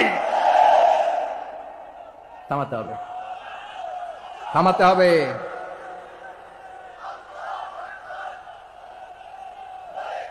বসুন আমার প্রিয় ভাইরা, ওরা ওদের যে হাত দিয়ে টেন্ডারবাজি করে, চাঁদাবাজি করে, ইফটিজিং করে, দখলবাজি করে, যে হাত দিয়ে, ওই মুনকার থামায় দেওয়ার জন্য আল্লাহর দেয়া আমাদেরও 2টি হাত আছে না নাই?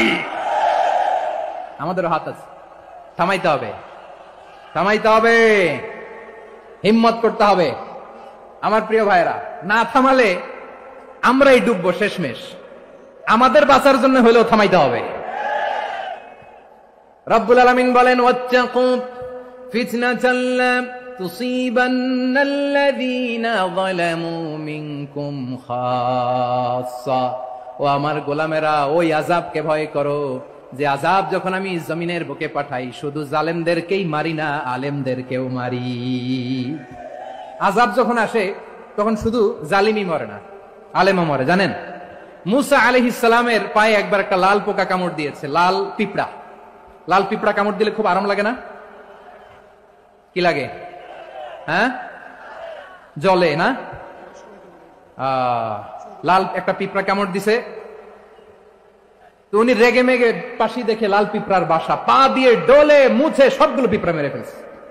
এই ঘটনাটা আল্লাহ ঘটিয়েছেন এজন্য মুসা আলাইহিস সালাম ছিলেন কালিমুল্লাহ, সরাসরি আল্লাহর সাথে কথা বলতেন। তিনি আল্লাহকে জিজ্ঞেস করেছিলেন, আল্লাহ তুমি যখন কোন জনপদে আযাব পাঠাও, শাস্তি দাও, ওখানকার শুধু জালেমরাই তো মরে না, ভালো মানুষগুলাও মরে, তো আযাব দিবা মুশরিকদের উপর দিবা, অবাধ্যদের উপর দিবা, ভালো মানুষগুলারে মারো কেন? আল্লাহ বলেন, মুসা তোমার যে কামড় দিছিল পায়ের মধ্যে পিঁপড়া, কয়টা পিঁপড়া? জোরে বলেন। একটা পিঁপড়া, সবগুলারে মারলা কেন? রেগে মেগে পুরো পিঁপড়ার বাসা ভেঙে মেসাকার করলা কেন? এই মুসা, আমি যখন অ্যাকশনে যাই, আমি যখন শাস্তি দেই, তখন এত বাজ বিচার করা হয় না, বাজ বিচার করা যায় না। যখন অ্যাকশনে যাওয়া হয় ওইটা ডাইরেক্ট অ্যাকশন হয়ে যায়। চিল্লায় ঠিক কি না? এজন্য আমাদের বাঁচার জন্য হলে ওই পাপ থামাতে হবে। এই শয়তানের অট্টহাসি থামাতে হবে, অন্যায় অপরাধ সমাজ থেকে আমাদের থামাতে হবে, কারণ আযাব আসলে ওরাও মরবে, আমরাও মরব। একটা জাহাজ 2 তলা, আপনি আছেন 2য় তলায়, শুনতেছেন? শুনতেছেন? জাহাজ কয় তলা? আপনি কোন তলায়? 2য় তলায়। নিচের তলার কিছু লোক জাহাজের তলা ছিদ্র করতে আরম্ভ করছে। কি ছিদ্র করতেছে? আচ্ছা, জাহাজের তলা ছিদ্র করলে তলা দিয়ে কি ঢুকে? এখন আপনি যদি বলেন আমার কি, আমি তো 2 তলায়, আমার কি, আমি তো সেফ, আমি তো সেফ জোন, আমি তো ভালো আছি, আমি তো ভালো আছি, ওরা ছিদ্র করে ওরা মরবে। আসলে কি শুধু ওরা মরবে, নাকি তলা ফুটো হলে ভিতরে পানি ঢুকলে আপনারও শরীর সমাধি হবে? তলা দিয়ে যখন পানি ঢুকবে, জাহাজ ডুবলে আপনিও মরবেন। এজন্য নিজে মরার আগে ওই পাগলগুলোর নিচ তলায় যে থামাতে হবে। চিল্লায় বলেন ঠিক কি না? এজন্য আল্লাহ বললেন মুনকার প্রতিরোধের দায়িত্ব সমাজের টপ টু বটম সবার। পুরো আম্মার দায়িত্ব, সরকার প্রধানের দায়িত্ব, প্রতিটি ফ্যামিলির প্রধান বাবার দায়িত্ব, বিশ্বনবী বললেন প্রতিটি সচেতন মুসলিমের দায়িত্ব। এজন্য মুনকার প্রতিরোধ করার দরকার আছে না নাই? সমাজে এই যে ইফটিজিং হয়, আপনার বোনের বয়সী একটা মেয়েকে কিছু বকাটে টিটকারি করে, এই বলে সেই বলে, নোংরা কথা বলে, রাস্তায় দেখেও আপনি পাশ দিয়ে না দেখার মতো চলে যান কেন? আপনি দাঁড়ান না কেন? আপনি দাঁড়ালেই তো থেমে যাবে, কারণ সত্যের যে শক্তি তার সামনে মিথ্যা মুখ থুবড়ে পড়ে। আপনার সামনে ও কিছুই না, নাথিং। আপনি দাঁড়ান, ওকে প্রশ্ন করেন যে আমার বোনকে তুমি ডিস্টার্ব করো কেন? আপনাকে দেখে আরো 5 জন দাঁড়াবে, 5 জনকে দেখে আরো 10 জন দাঁড়াবে। আমাদের নীরবতা আর আমাদের নিশ্চুপ থাকাই জালিমদেরকে আরো শক্তিশালী জালিম বানিয়েছে। এজন্য মুনকার প্রতিরোধের দায়িত্ব আমাদের সবার। টেন্ডারবাজি, চাঁদাবাজি, দুর্নীতি, অপরাধ, দখলদারিত্ব, মজুদদারি, এগুলো সবকিছু একসাথে প্রতিরোধ করতে হবে। ঠিক কিনা বলেন? একটা মানবিক সমাজ যদি চাই, প্রতিরোধ করতে হবে। প্রিয় ভাইয়েরা, আল্লাহর শপথ নিয়ে বলি, এই নাসিহাত গুলো সবার জন্য, সব দলের জন্য, সব মতের মানুষের জন্য। আমরা কোন দলের প্রতি মানুষকে ডাকি না, আমরা ডাকি ইসলামের দিকে। সব দলের, সব মতের, সব মানুষদেরকে আমরা আহ্বান জানাই, আসুন আমরা একটা সুন্দর সমাজ বিনির্মাণ করি। এই যে নতুন বাংলাদেশের এক সুযোগ এসেছে, আর জীবনে হয়তো আসবে না, সামনের 100 বছরে এই সময় আসবে না। আসুন দেশটাকে আমরা সাজাই, আসুন আমরা দুর্নীতি বন্ধ করি, আসুন আমরা চাঁদাবাজি বন্ধ করি, আসুন আমরা দখলদারিত্ব বন্ধ করি, আসুন আমরা এক দল আরেক দলকে নিশ্চিহ্ন করার যে রাজনীতি, এটা বন্ধ করি। সব দলের প্রতি আমার আহ্বান। আমি কিছুদিন আগে একটা নিউজ দেখলাম, ওই যে লন্ডনে বসে জনাব তারেক রহমান সাহেবকে আমি ধন্যবাদ দিতে চাই। উনি সংবাদ শোনা মাত্রই ওনার দলের অনেক চাঁদাবাজকে উনি বহিষ্কার করেছে। I do appreciate. প্রতিটি দলের এরকম ইনিশিয়েটিভ নেওয়ার দরকার আছে না নাই? যে কোনো দলে এই প্র্যাকটিসটা থাকার দরকার আছে না নাই? চাঁদাবাজদের সাথে আপনারা নিজেদেরকে মুক্ত ঘোষণা করবেন যে এরা আমার দলের কর্মী হতে পারে না। আমরা চাঁদাবাজ মুক্ত বাংলাদেশ চাই, জুলুম মুক্ত বাংলাদেশ চাই, ফ্যাসিজম মুক্ত বাংলাদেশ চাই, গুণ খুন খারাপি মুক্ত বাংলাদেশ চাই। আমরা নতুন ভোরের বাংলাদেশ চাই। ওই বাংলাদেশ পাওয়ার জন্য মুনকার প্রতিরোধে, অন্যায় প্রতিরোধে যদি বাঘের বাচ্চার মতো, আবু সাইদের মতো 2 হাত উঁচু করে, বুককে টান টান করে প্রসারিত করে দাঁড়াতে হয়, রাজি আছো মুসলমান? কারা কারা রাজি? আল্লাহকে হাত দেখিয়ে প্রতিজ্ঞা করো।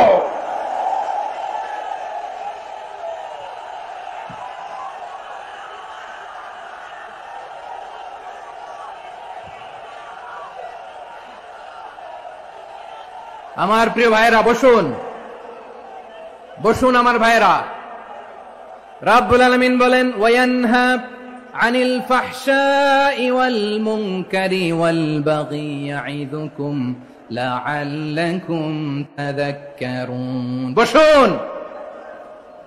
আল্লাহ বললেন, আমি অশ্লীলতাকে নিষেধ করি, আমি সব ধরনের মন্দ কাজকে নিষিদ্ধ করি, সব শেষে আমি সীমা লঙ্ঘনকে তোমাদের জন্য নিষিদ্ধ করি।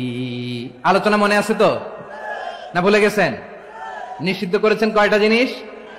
1 নম্বরে অশ্লীলতা, 2 নম্বরে মুনকার তথা সব মন্দ কাজ, 3 নম্বরে আল বাগি, সীমা লঙ্ঘন, ক্রসিং দ্য লিমিট। সীমা লঙ্ঘন করা ভালো না। We all should know our limits. চিল্লায় বলেন ঠিক কিনা?